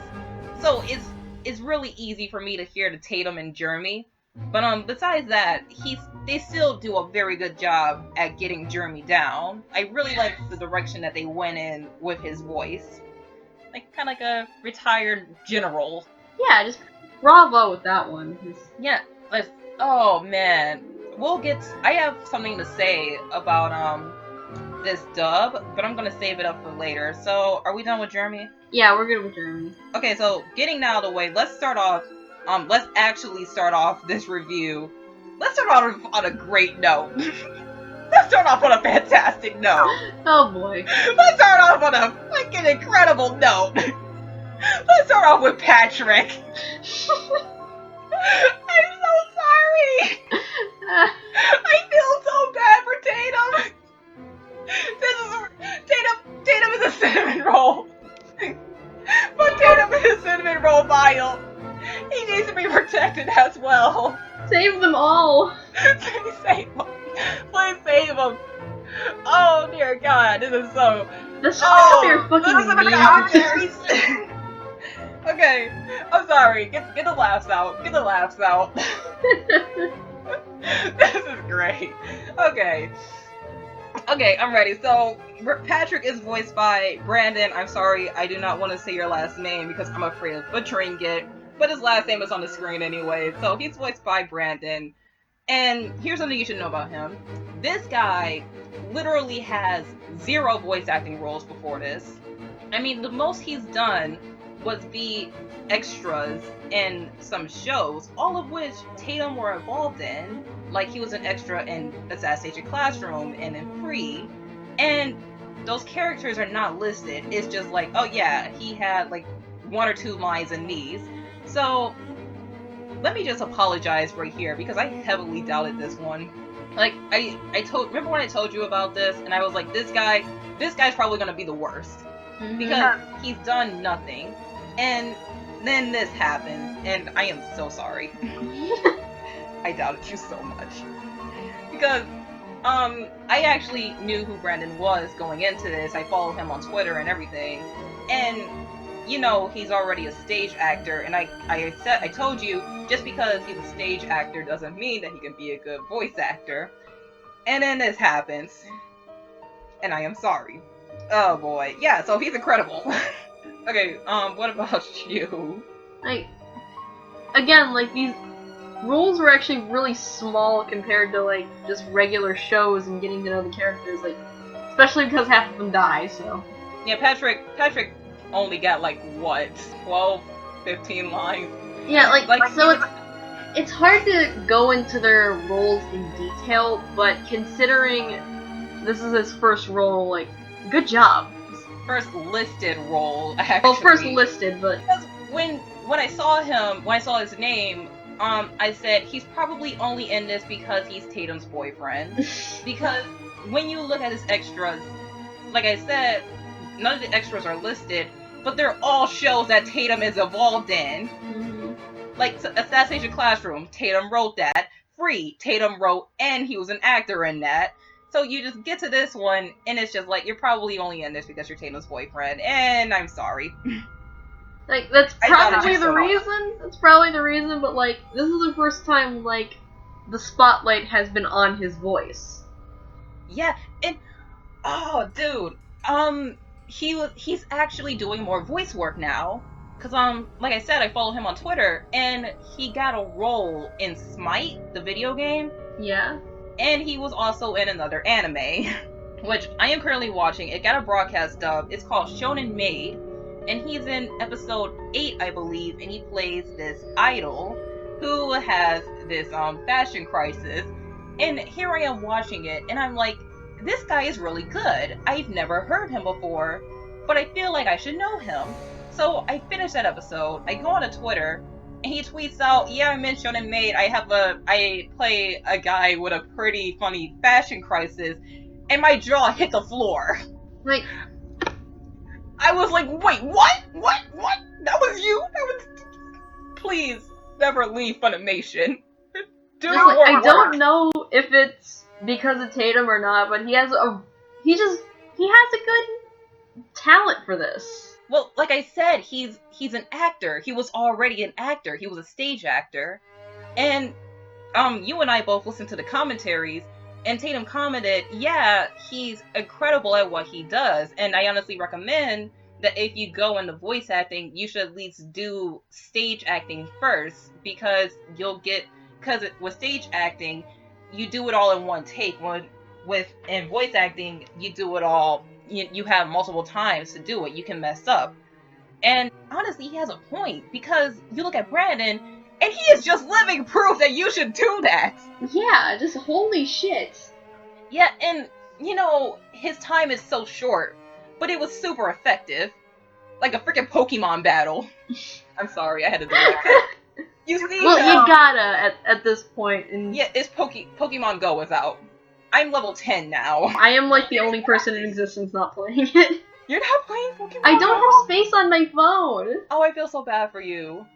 Okay, but back to Patrick. Like, he's one of those characters where, like, he doesn't say anything, but it's super effective, because you meet him, it's like, oh, hello, yes, I do this, that, and the other, and then he dies, and he sounds so good when he's dying. That's a horrible thing to say, but I completely agree. Oh my god. Like, if you could get Tatum to be worked up. Oh god, I feel so bad for him. Okay, should we probably tell what happened during the commentary so people know why we're laughing? Yeah, we should. Okay, so like we said, Brandon, the guy who voices Patrick, is J. Michael Tatum's boyfriend. And when, Tatum plays Sebastian, so... Oh god, there's a scene where Patrick is dying, and Sebastian is right next to him, and he just doesn't care. He's being a heartless demon, and he's just like, oh dear, I'm running late. And then he leaves Patrick to die, because that's what he is. He's Sebastian. And Patrick is just crying and pleading for help. Like, please help me, I'm dying, please help me. And Tatum does this role, and Brandon's lines are pre-recorded, so he's listening to his boyfriend die, and he can't do it. And like, he's super. Keep in mind that Tatum is like super professional. I mean, like, it's his job. But he turns to Ian and he's like, no, cut that off right now. I am not doing this if you leave that audio on. Because can you blame him? He's listening till his boyfriend die. These two live together. They're domesticated. They have a dog. You cannot blame him. This is why we must protect J. Michael Tatum. Yeah, he must be protected. I'm gonna protect him. Take him to Disney World. Get him a Mickey Mouse hat and some ice cream. Yeah, just get him a Mickey Mouse hat. Get him a balloon. Just protect him. Oh boy, how much time did we spend talking about Patrick? Too fucking long. Oh wait. We had to spend some more time because we gotta mention that he voices every single cat. Oh, that's another story that you should probably listen to the commentaries for. But we're probably gonna tell you it anyway. So here's what happened. Because we're just gonna tell you because even though you didn't ask for it. So here's what happened.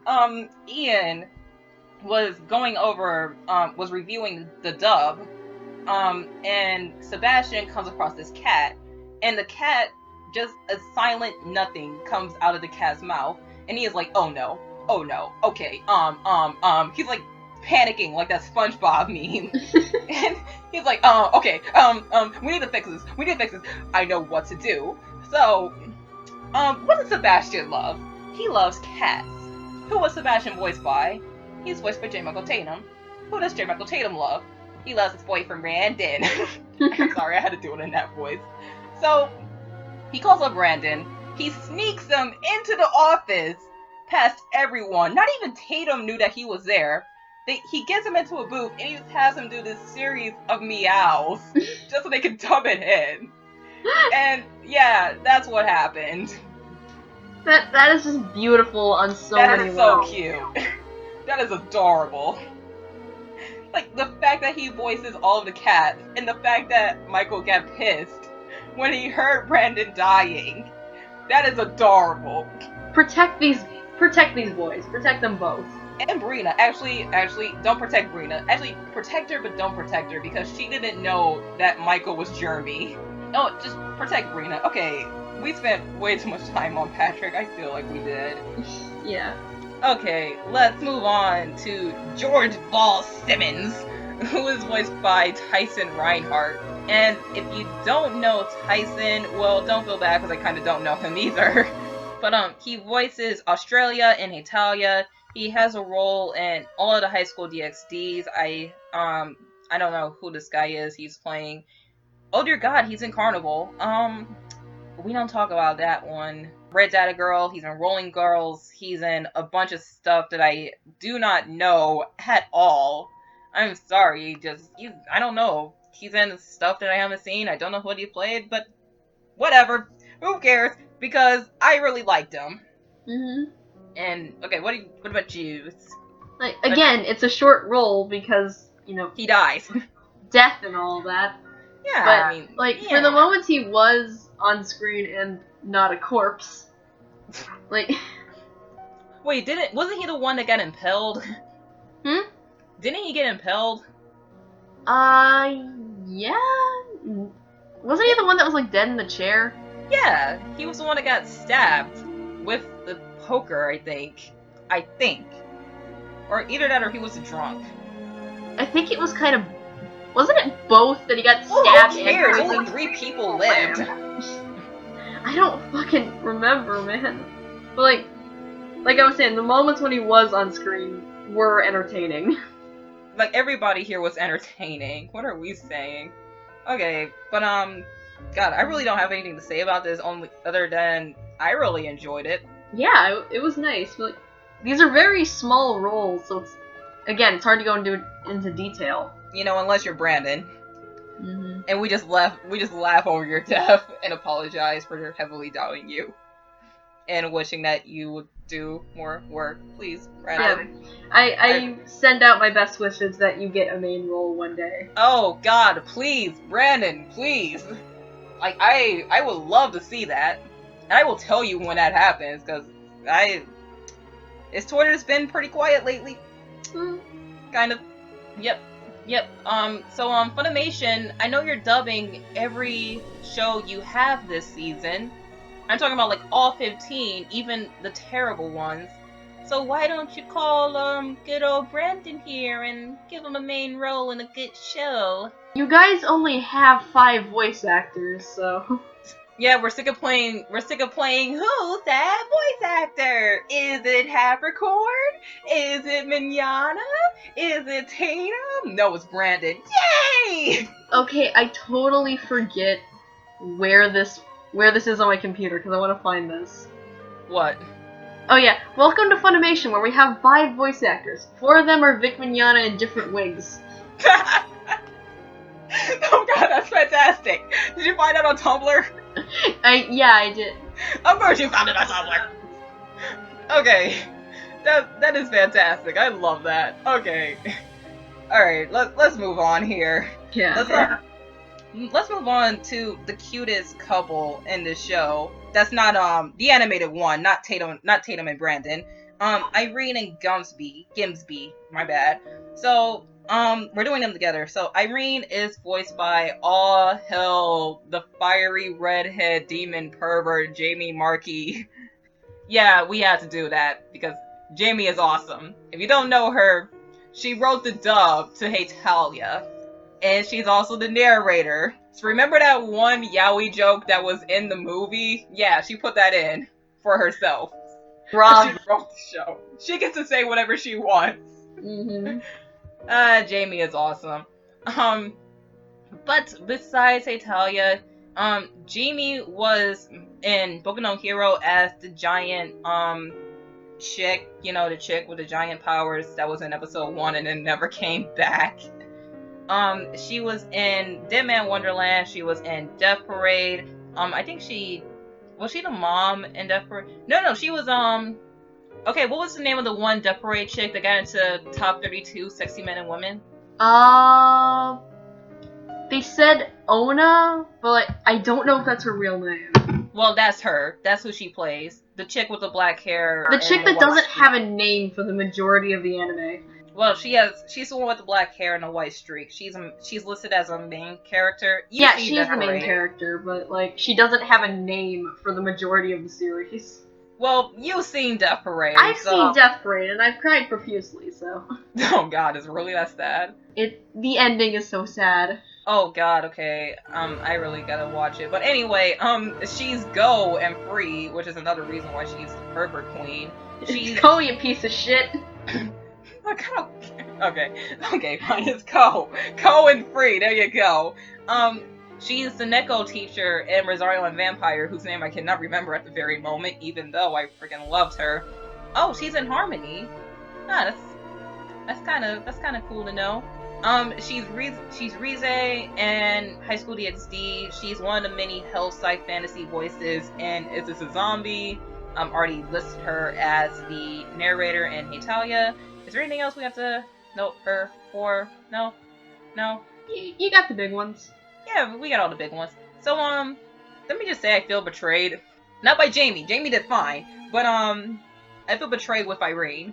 Because how dare you look that gorgeous and then say that you're over 30 years old? Yeah, that is bullshit, okay? All because you drank some freaking flower juice. How dare you?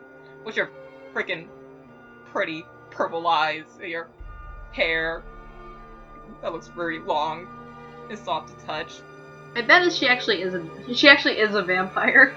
Her curves and her boobs. Like, I legitimately believed Mayrin when she said she was a vampire. I believed her too. Cause, god damn. She's so pretty. How dare you? Dare you do this to me? Like, no offense to my mother, but she gets mistaken for being in her late 20s, and she is not that gorgeous. Oh my god. You better hope your mom doesn't listen to this. Oh my god. Okay, but besides my saltiness over hot women that are actually traps, she's good. She's what I wanted from her, basically. Like, kind of a soft-spoken, womanly character, very feminine character. And she gave me that, and I appreciate you. But I appreciate you more for Italia. By the way, I know we're not getting a dub for Italia in the next 2 years, but how's the script going? Probably let me help you write that. Put more yaoi jokes in it. I'm sorry. You would put way too many yaoi jokes in there. Oh, dude, did you see the movie? No, I didn't. Okay, so in the movie, there's this one joke that was written in for dub only, and the joke was basically that France and England are in a room, and they go over this computer that has a description of every country in the world, and they go over English profile, and it says France and England fight a lot, but the two actually love it and appreciate each other very much, sexually. Like, I don't think that's right. Oh, you know it's right. Yeah. So yeah, that was a joke, and it was perfect.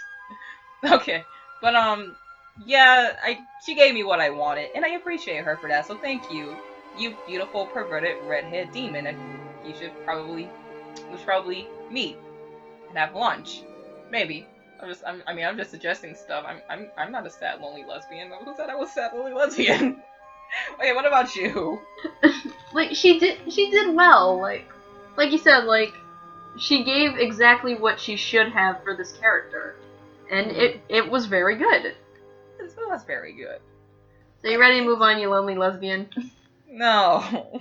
Why you gotta remind me? Okay, so Grimsby. God, I keep saying Gum. Oh my god. It's Grimsby, who was voiced by Aaron Roberts. And if you guys don't know who he is, then he was in Yona the Dawn, which I have not seen. He's Samuel in Fairy Tail. He's Michael in High School DxD, Born and New. Archangel Michael, not the one that everybody wants to kill in Maria the Virgin Witch. He was in Kami-sama Kiss. He was in Ava. Hideki. Oh wait, you haven't seen Ava. My bad. I was about to ask you who that was. Oh boy. He has a role in Sarah the End, and he's Uta in Tokyo Ghoul. Oh. Yeah. Oh, he's also Sunny in Toriko. I haven't seen Toriko. Isn't that the show with all the food? Like, the whole world has food in it? I think so. I don't know. Oh, well, whatever. So, this one, once again, don't really hear much from him, but he speaks more than, Irene.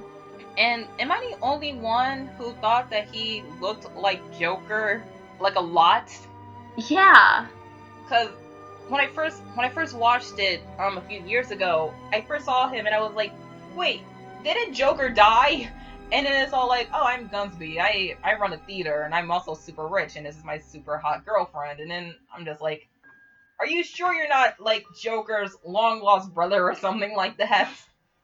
Because I was seriously expecting Irish to come out of that mouth. An Irish accent. Again, just waiting for the scream of top of the morning to you. My name is Joker, and welcome to the show. Oh boy, but what do you think about this one? Like, I have to keep repeating myself, but these are really small roles. But Because everyone dies. like, What? like they did good. They did good. You know, the Joker thing freaked me out for a little bit, but they did good. The Kelvin things freaked both of us out. Yeah, that was just horrifying.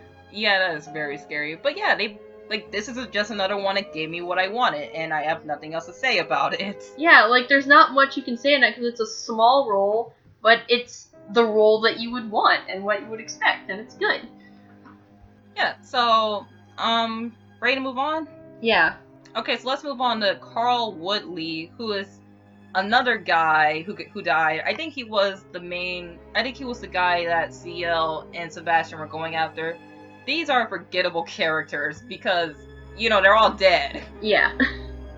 But Carl is voiced by David Wald, who, if you haven't heard of him before, he is unfortunately in Brothers Conflict. He is the father in Colorful, which is a great movie, and if you haven't seen it, definitely watch it. He's Ren in Dramatical Murder, aka one of the better voices in Dramatical Murder. He's in Fairy Tale. He's in FMA Brotherhood, playing Charlie. I have no idea who that is. Wait, did the Jitama movie get a dub? When did Jitama get a dub? I have no idea. Like, the movie got a dub. Okay. I'll just say that. He's in Hamatora. He's in Ino X Boku as, he's, what's his name? God, the guy who could turn into the scroll. Oh, that guy. Yeah, I'm a scroll. Well, I heard that he can smother his enemies, but he doesn't. He's just a scroll. Well, at least you can hide your porn in him. Yeah, we both watch Anime America, and you haven't got that. Okay, anyway, he's in Welcome to the NHK, he's in One Piece, he's in Psycho-Pass, and that's all I'm really listing because he was who? He was what? Oh no. Hold on, let me just... Oh no. Oh god, what did you find? Oh no. Okay. Memories. Bad memories coming back. Oh no. Have you ever seen Sakureya? No, I have not. Did you see Anime America's Top 10 Worst Parents? Oh no. He played the father in Sakureya. And the father took naked pictures of his daughter. God. Damn. Because his wife died. And his daughter grew up to look more and more like his wife.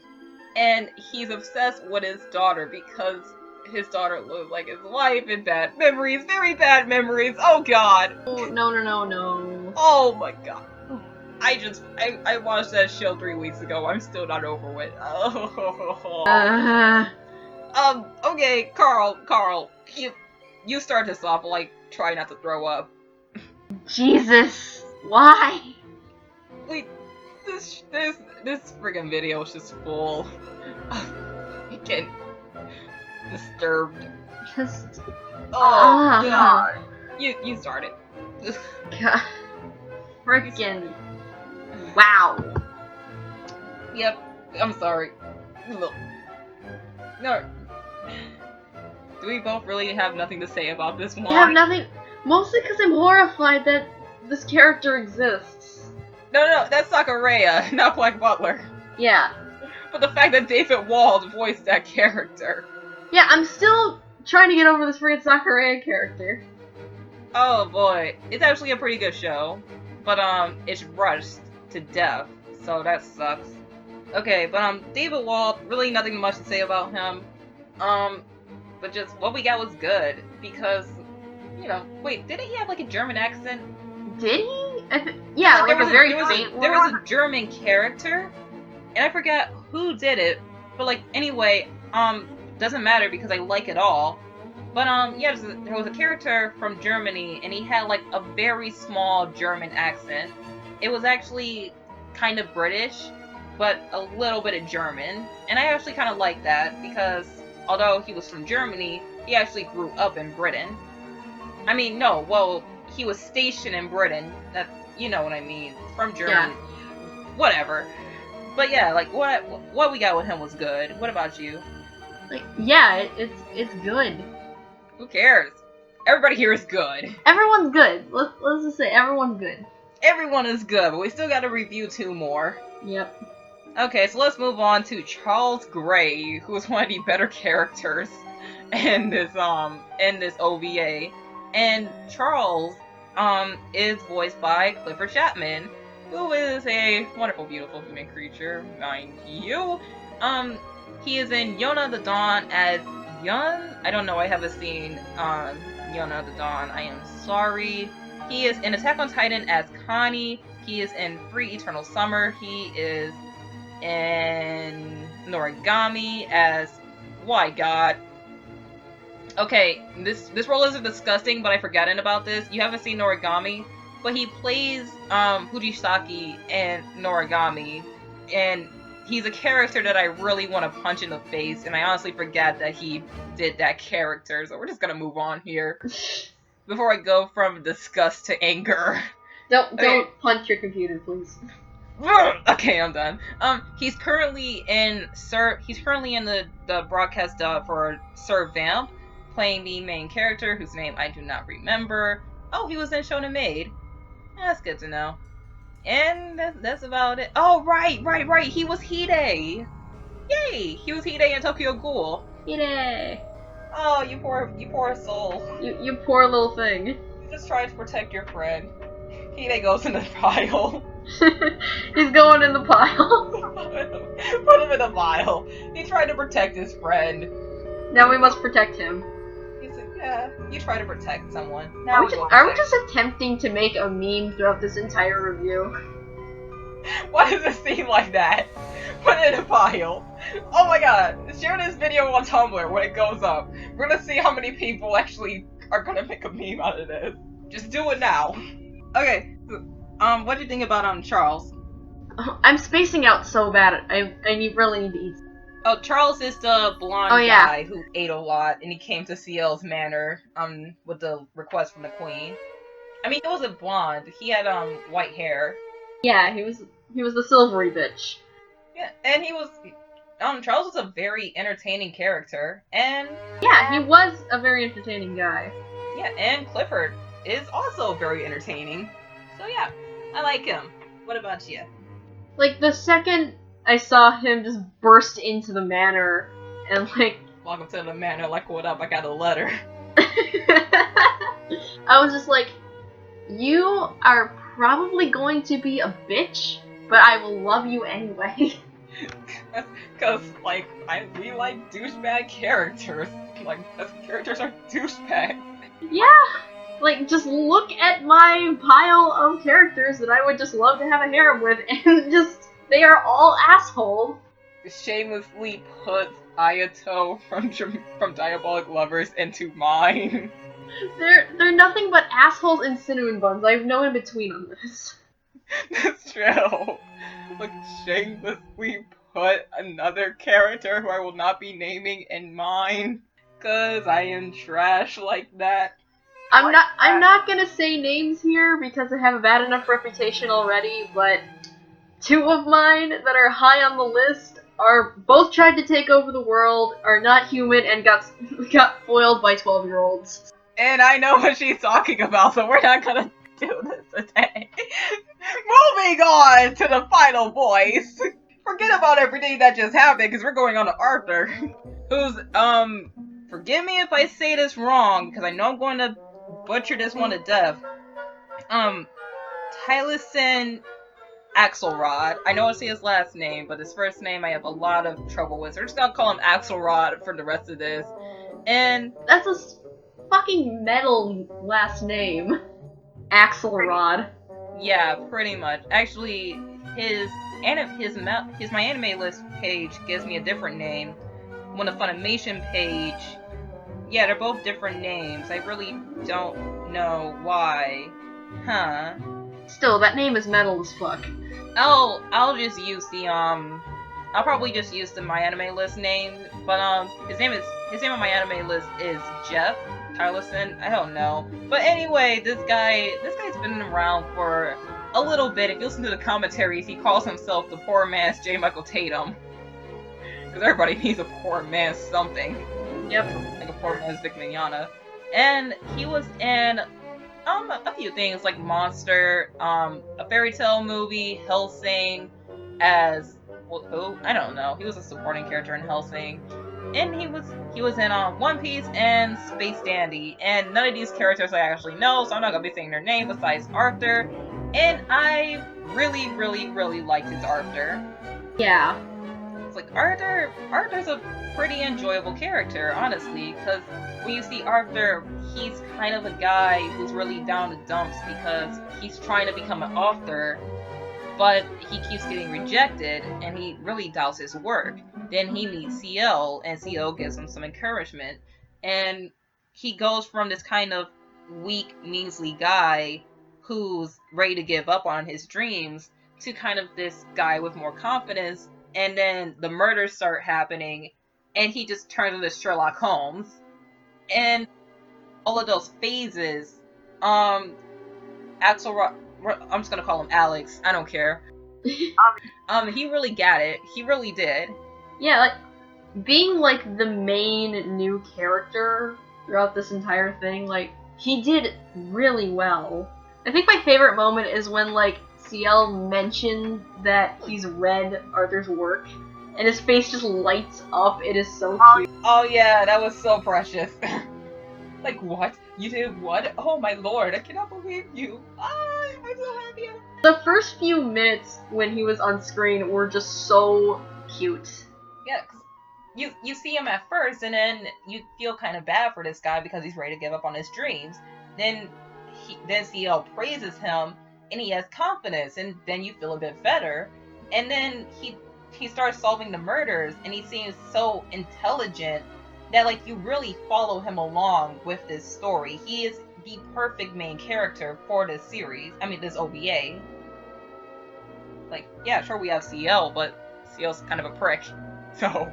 Is it just me, or has he's become more of a dick? But you like him for that! Like, he was fine, you feel sorry for him in the first season. We don't talk about what happened between that and Book of Circus. And then he just becomes, like, the biggest asshole. But he's a badass, arrogant ass. Yeah, like, I'm not gonna act like he was always just, like, a precious cinnamon bun. He really was. Well, he was when he was a child, and then he got all Bruce Wayne. Yeah, but, like, I don't know, it just seems like he goes from 0 to 100 on the asshole meter once Book of Circus comes around.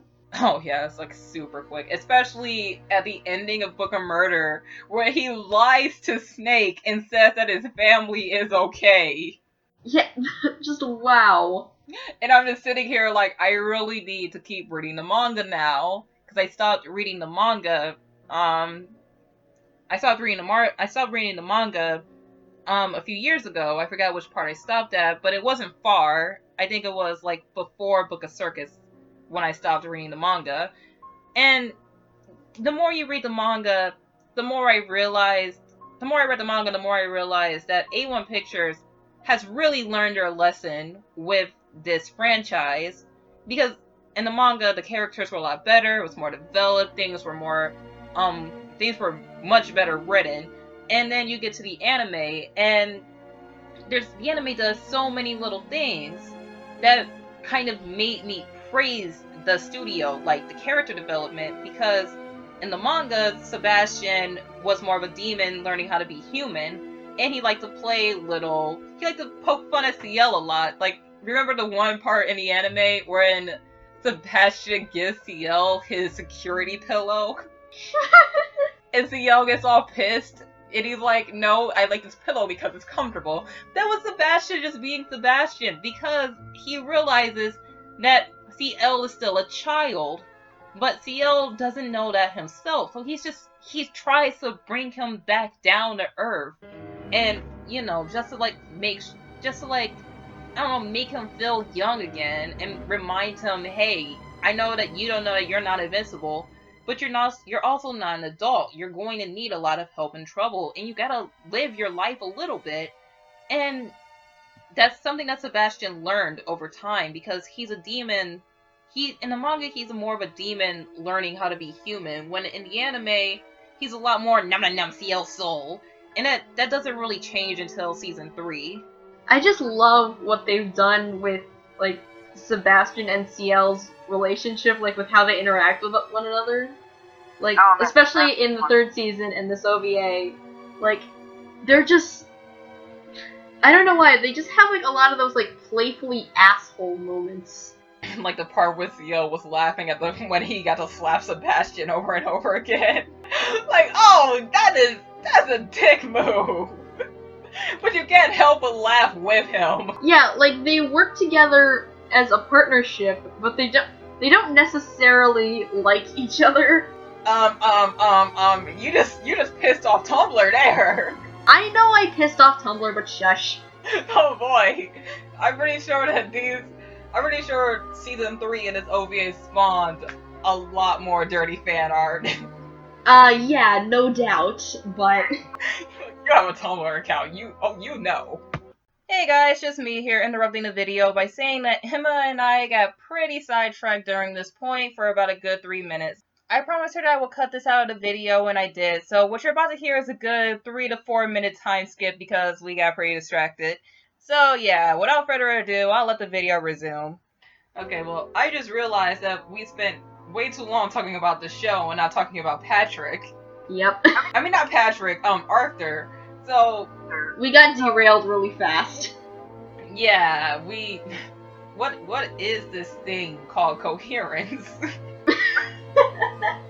See, this is the one reason I don't get into reviewing myself, because I ramble so much. Yeah, expect it. Just let it happen. Trust me, if you were there when my friend Nick and I did the JoJo review, you wouldn't feel as bad now. Because I had to cut out a lot from that JoJo review. And it's already, even then it still ended up an hour long. Oh, yes, of course. But, anyway, back to Arthur. Yeah, his VA really got it down because, like we said, Arthur goes through a lot of these changes in such a short amount of time, and he's very likable. And the VA really got that, too. He goes from doubting himself to having some confidence to being a very intriguing Dr. Holmes. Yeah, and, like, he's portrayed in each one of those moments very well. Yeah, and then you get to the ending where he's traumatized. And that came out very well as well. Like that was a very good performance. Yeah. Like, oh man, the poor man's J. Michael Tatum, you can really tell. I mean, he's not as good as Tatum because he's goddamn J. Michael Tatum. Again, poor man's J. Michael Tatum. But he is a very good poor man's J. Michael Tatum. Yeah, it's still quality. Okay, so are we done here? I think we're good. Yay, we got through it! And it's only been 2 hours. Well, while recording this, yes. You know, this video's still gonna end up being 2 hours, but we gotta do the roundup. So, who is your worst voice actor for this one? Worst voice? I can't really choose a worst voice actor because, If you don't have one, it's okay. like, they were all good and they were all kind of small, so it's hard to, like, nitpick even. Really? So yeah, no worst VA, thank God. Thank you, Funimation.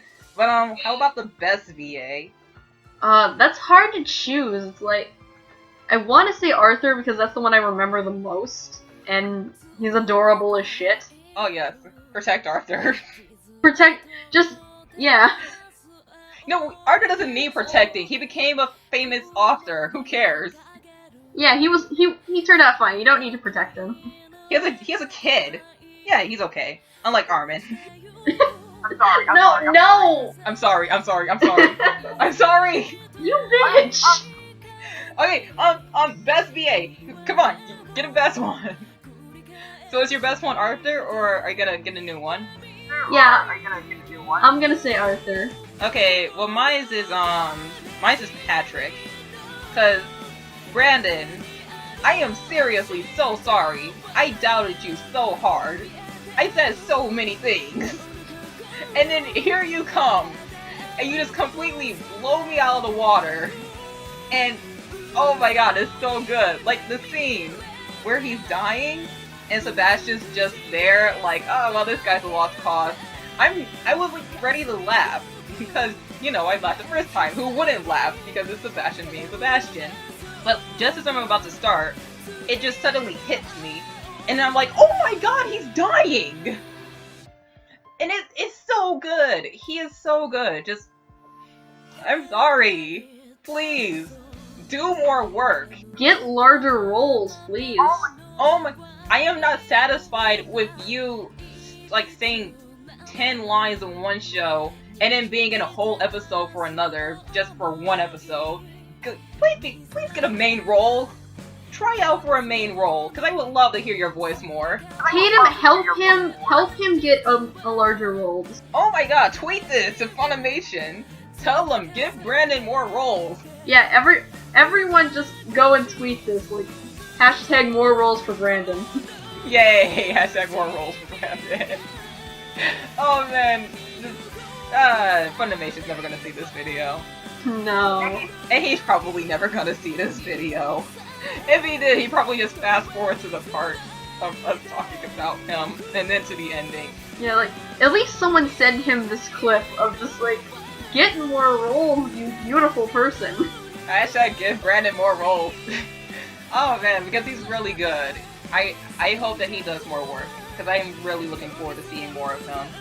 Yeah, he's a good voice actor, and especially with Funimation, they need a little bit more variety.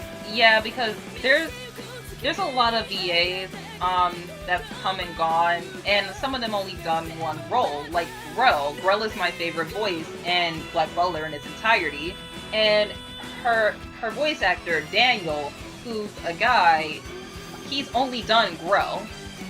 And I just wish I could see much more of him, and it's not the first time that this has happened. I've seen the Major, the guy who played the Major from Hellsing, that was his only role, and the guy who played Scar from the original FMA 2003, that was his only role, and they're all really good at what they do, so it's just like, please do more. So Brandon, please, do more. Don't leave me hanging like these other guys did. Yeah, don't just stop after this, especially because it wasn't that big of a role. Just keep going, keep getting better. And the fact that he was in Shonen Maid, and he was, like I said, he was really good in Shonen Maid. I had no idea that was him, and I applaud him for just being there for one episode. But the fact that he actually got another role at Funimation just gives me a little bit more hope that he's going to come around and be around more often. So yeah, I really hope, like, in a few years, he actually ends up just part of the group, like, with everybody else, with his own big fan base. Like, best of luck to this guy. Yeah, because he seems like a very busy guy. Like I said, I follow him on Twitter, and his Twitter profile, I shit you not, if you look at his description, his bio, he has so many things listed, like web designer, Japanese to English interpreter, stage actor, musician, voice actor, and I'm just like, oh my god, you're not gonna do anything, are you? It kind of scares me. Look, who wants to start a Brandon fan club? I do! No, I'm serious. He needs a fan club. I will start it. You start it, dude. He needs this. Let's do it! Oh man. So, are we all, we're all done here. So, thoughts on the dub overall? The dub was really, really good. Like good dub for a good OVA. You know. It's, the entire Black Butler dub, all of it's really good. I mean, it has minor problems. Yeah, even that shall we not mention. Yeah, it has minor problems, but it's such a good dub. So it's so good, and I'm glad it's good because Black Butler works so much better in English. Yeah, especially because, the characters aren't Japanese. They're from a different country, so you have the added bonus of the accents, and then you pair up Tatum and Valencia, and if I learn something, you can never go wrong when you pair up Tatum and Valencia, and you have all of these really good voice actors like Monica Rial and Ian Sinclair and Josh Greeley, and it's so good. So good. Okay, but if we're all done here, I want to move on to a special part of the video. So are we all done here? Yeah, we're good. So usually in the future, we won't be talking about scriptwriters or ADR directors unless we absolutely have to, like if they've done good or bad work. So we're saving this for the end of the video because I have nothing but praise to give to Ian Sinclair for his work on this show, because Funimation has a lot of good ADR directors, right? And you have like directors like Mike McFarlane and other people, and they do good work. But like Ian, he's always done such a good job with this show and handling it. But it wasn't until I listened to the commentaries and he said how he works with dubbing this show, and I just had to applaud him for how much attention to detail and how much effort and work he really puts into making this come to life. Because like in the commentaries he says that he played a game with the voice actors by not revealing the identity of Jeremy, and everybody totally fell for it. And it sounded like so much fun. And you could tell that the guy puts in so much work and so much thought into giving a quality dub. And as a firm believer in quality over quantity, as someone who praises hard work and creativity and putting your heart into doing what you do, I don't know what else to say other than thank you so much, Ian, because honestly, I think this dub would be vastly different without you heading it. So just keep doing what you're doing, and hopefully I am praying that Black Butler Book of the Arctic, the movie, will be picked up by Funimation next year, and it will come into theaters. And please, for the love of God, be the ADR director. And if Mike McFarlane is directing it, let this be the one time I'm pissed that Mike McFarlane is directing a dub. Mike McFarlane is really good at what he does, but I swear to God, if he's directing the movie, I won't be happy. So, yeah, everybody love Ian Sinclair. Okay, so is that it? Are we done? I think we're done? What else are we supposed to do? I've been doing this for my whole life as far as I know. Yay! 2.5 hours later and we're done. Yay! So, oh my god. Wow. It's over. Now you have to send me your audio and I gotta spend days getting this crap together so I can go on YouTube. Yeah, just do your best not to get distracted like I have with all of my projects. Oh, well, you see, that's gonna be pretty hard because I just bought Overwatch. Oh no. And I have Super Mario Maker. I kind of had the same problem. I wasn't even on my computer all last week because I finally got Kingdom Hearts 358 and a half days. Oh, I need that one. AKA the game where Roxas and Axel are just gay 24/7. Oh, since last time I've been... They're so precious together. Oh my god, so... Let's close it out. Alright. So, thank you guys so much for listening. If you guys would like to own or watch Black Butler, Book of Circus, or Book of Murder, then you can stream Season 3 on Funimation, or you can buy it on Blu-ray and DVD from their website, or wherever anime is sold, such as Barnes & Noble, Books A Million, FYE, Best Buy, etc., etc. For the OVA, however, there has only been a DVD release. You cannot stream it on their website, but don't worry because it's about $30, so it's on Blu-ray and DVD, so it's okay. I personally got my copy from Books A Million, and I honestly think that you should probably pick it up too if you're a fan of the series like me, or if you're a collector like me.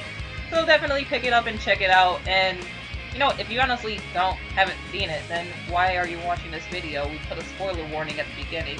Well, we didn't, but I did when I'm editing this. We spoiled everything. Yeah, we did spoil a lot.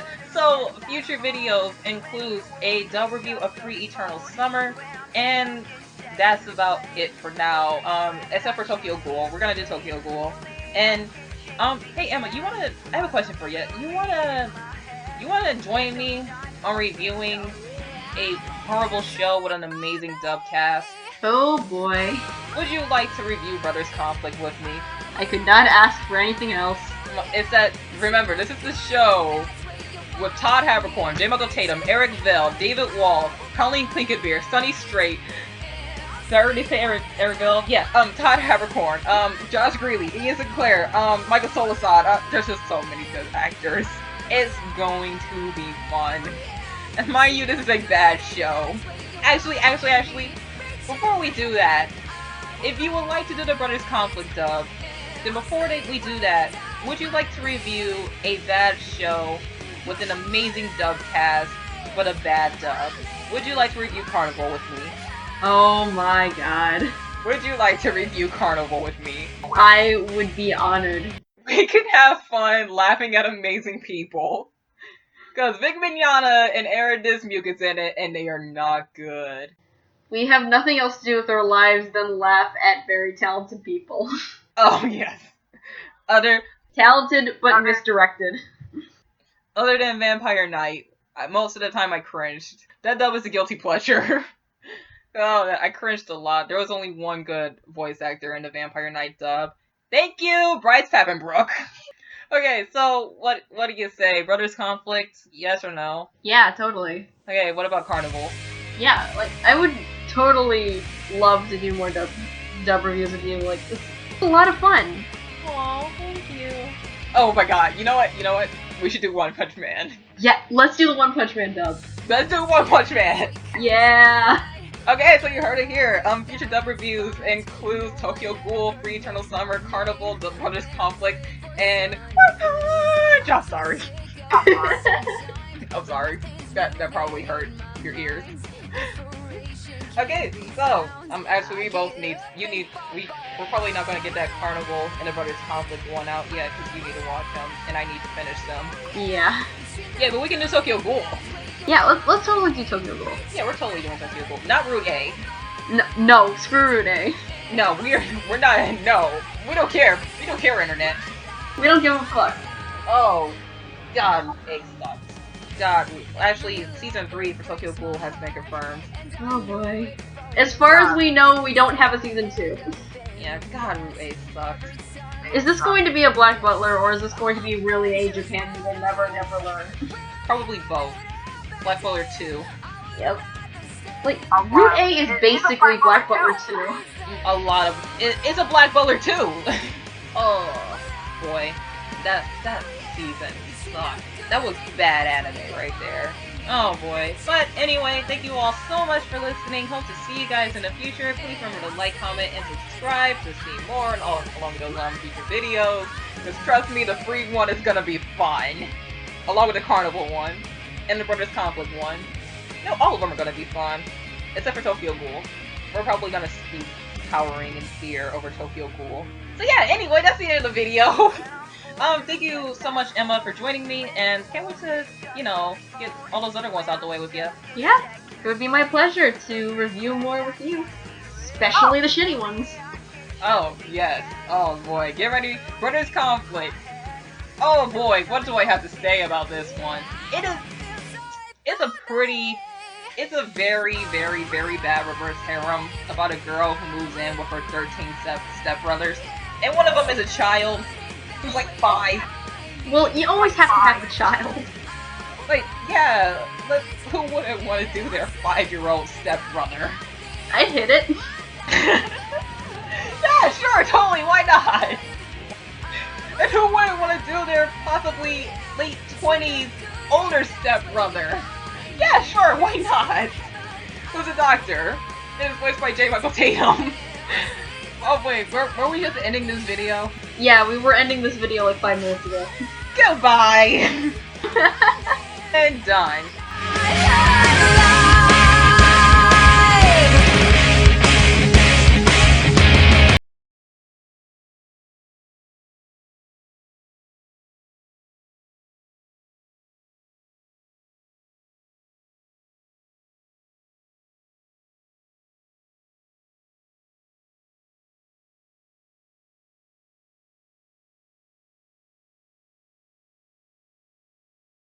Black Butler, book of Circus, here we are. Okay, who do we need again? Baron von Kelvin was Mike McFarland. What? Yeah, I just looked it up. Wait, what? Yep. Are you kidding me? I'm not kidding, I'm on the wiki shit! right now. I am on the wiki, and that's what it says. I have it! What the hell? Like,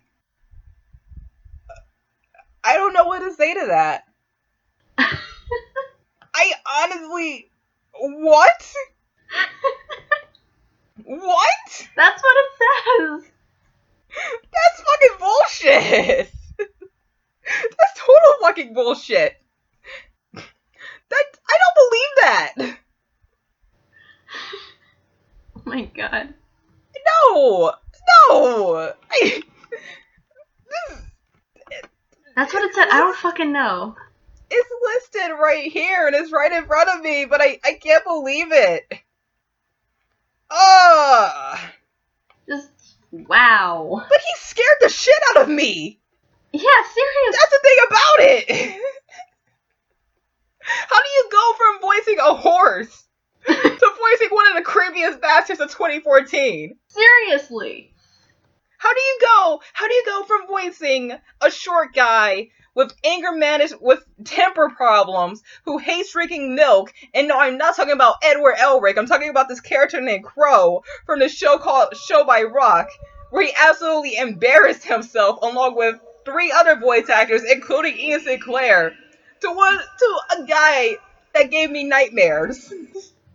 Why or how? He probably took inspiration from that nightmare fuel of a show known as Attack on Titan. Seriously, like Bullshit. How do you go from voicing a freaking old man with sunglasses to that? Oh god, how do you go from voicing the best pervert in anime to this? How do you go from voicing Amon from Tokyo Ghoul to this? I thought it was getting green. A fucking 1,000 times why? Oh my god. How do you go from voicing a transgender shotgun dad? Oh god, why? Why? I don't want to think right now. Can we get back to the recording? Oh god, no. You've been Ronka. Oh god, I'm sorry. What went wrong? What did we do? What went wrong for this man? What did we do to deserve this? Okay, we're gonna get back to it. Let's do it, Wendy. I'm sorry. Let me just calm down. Oh my god. Okay. Alright, I'm ready. Yeah, okay. Okay.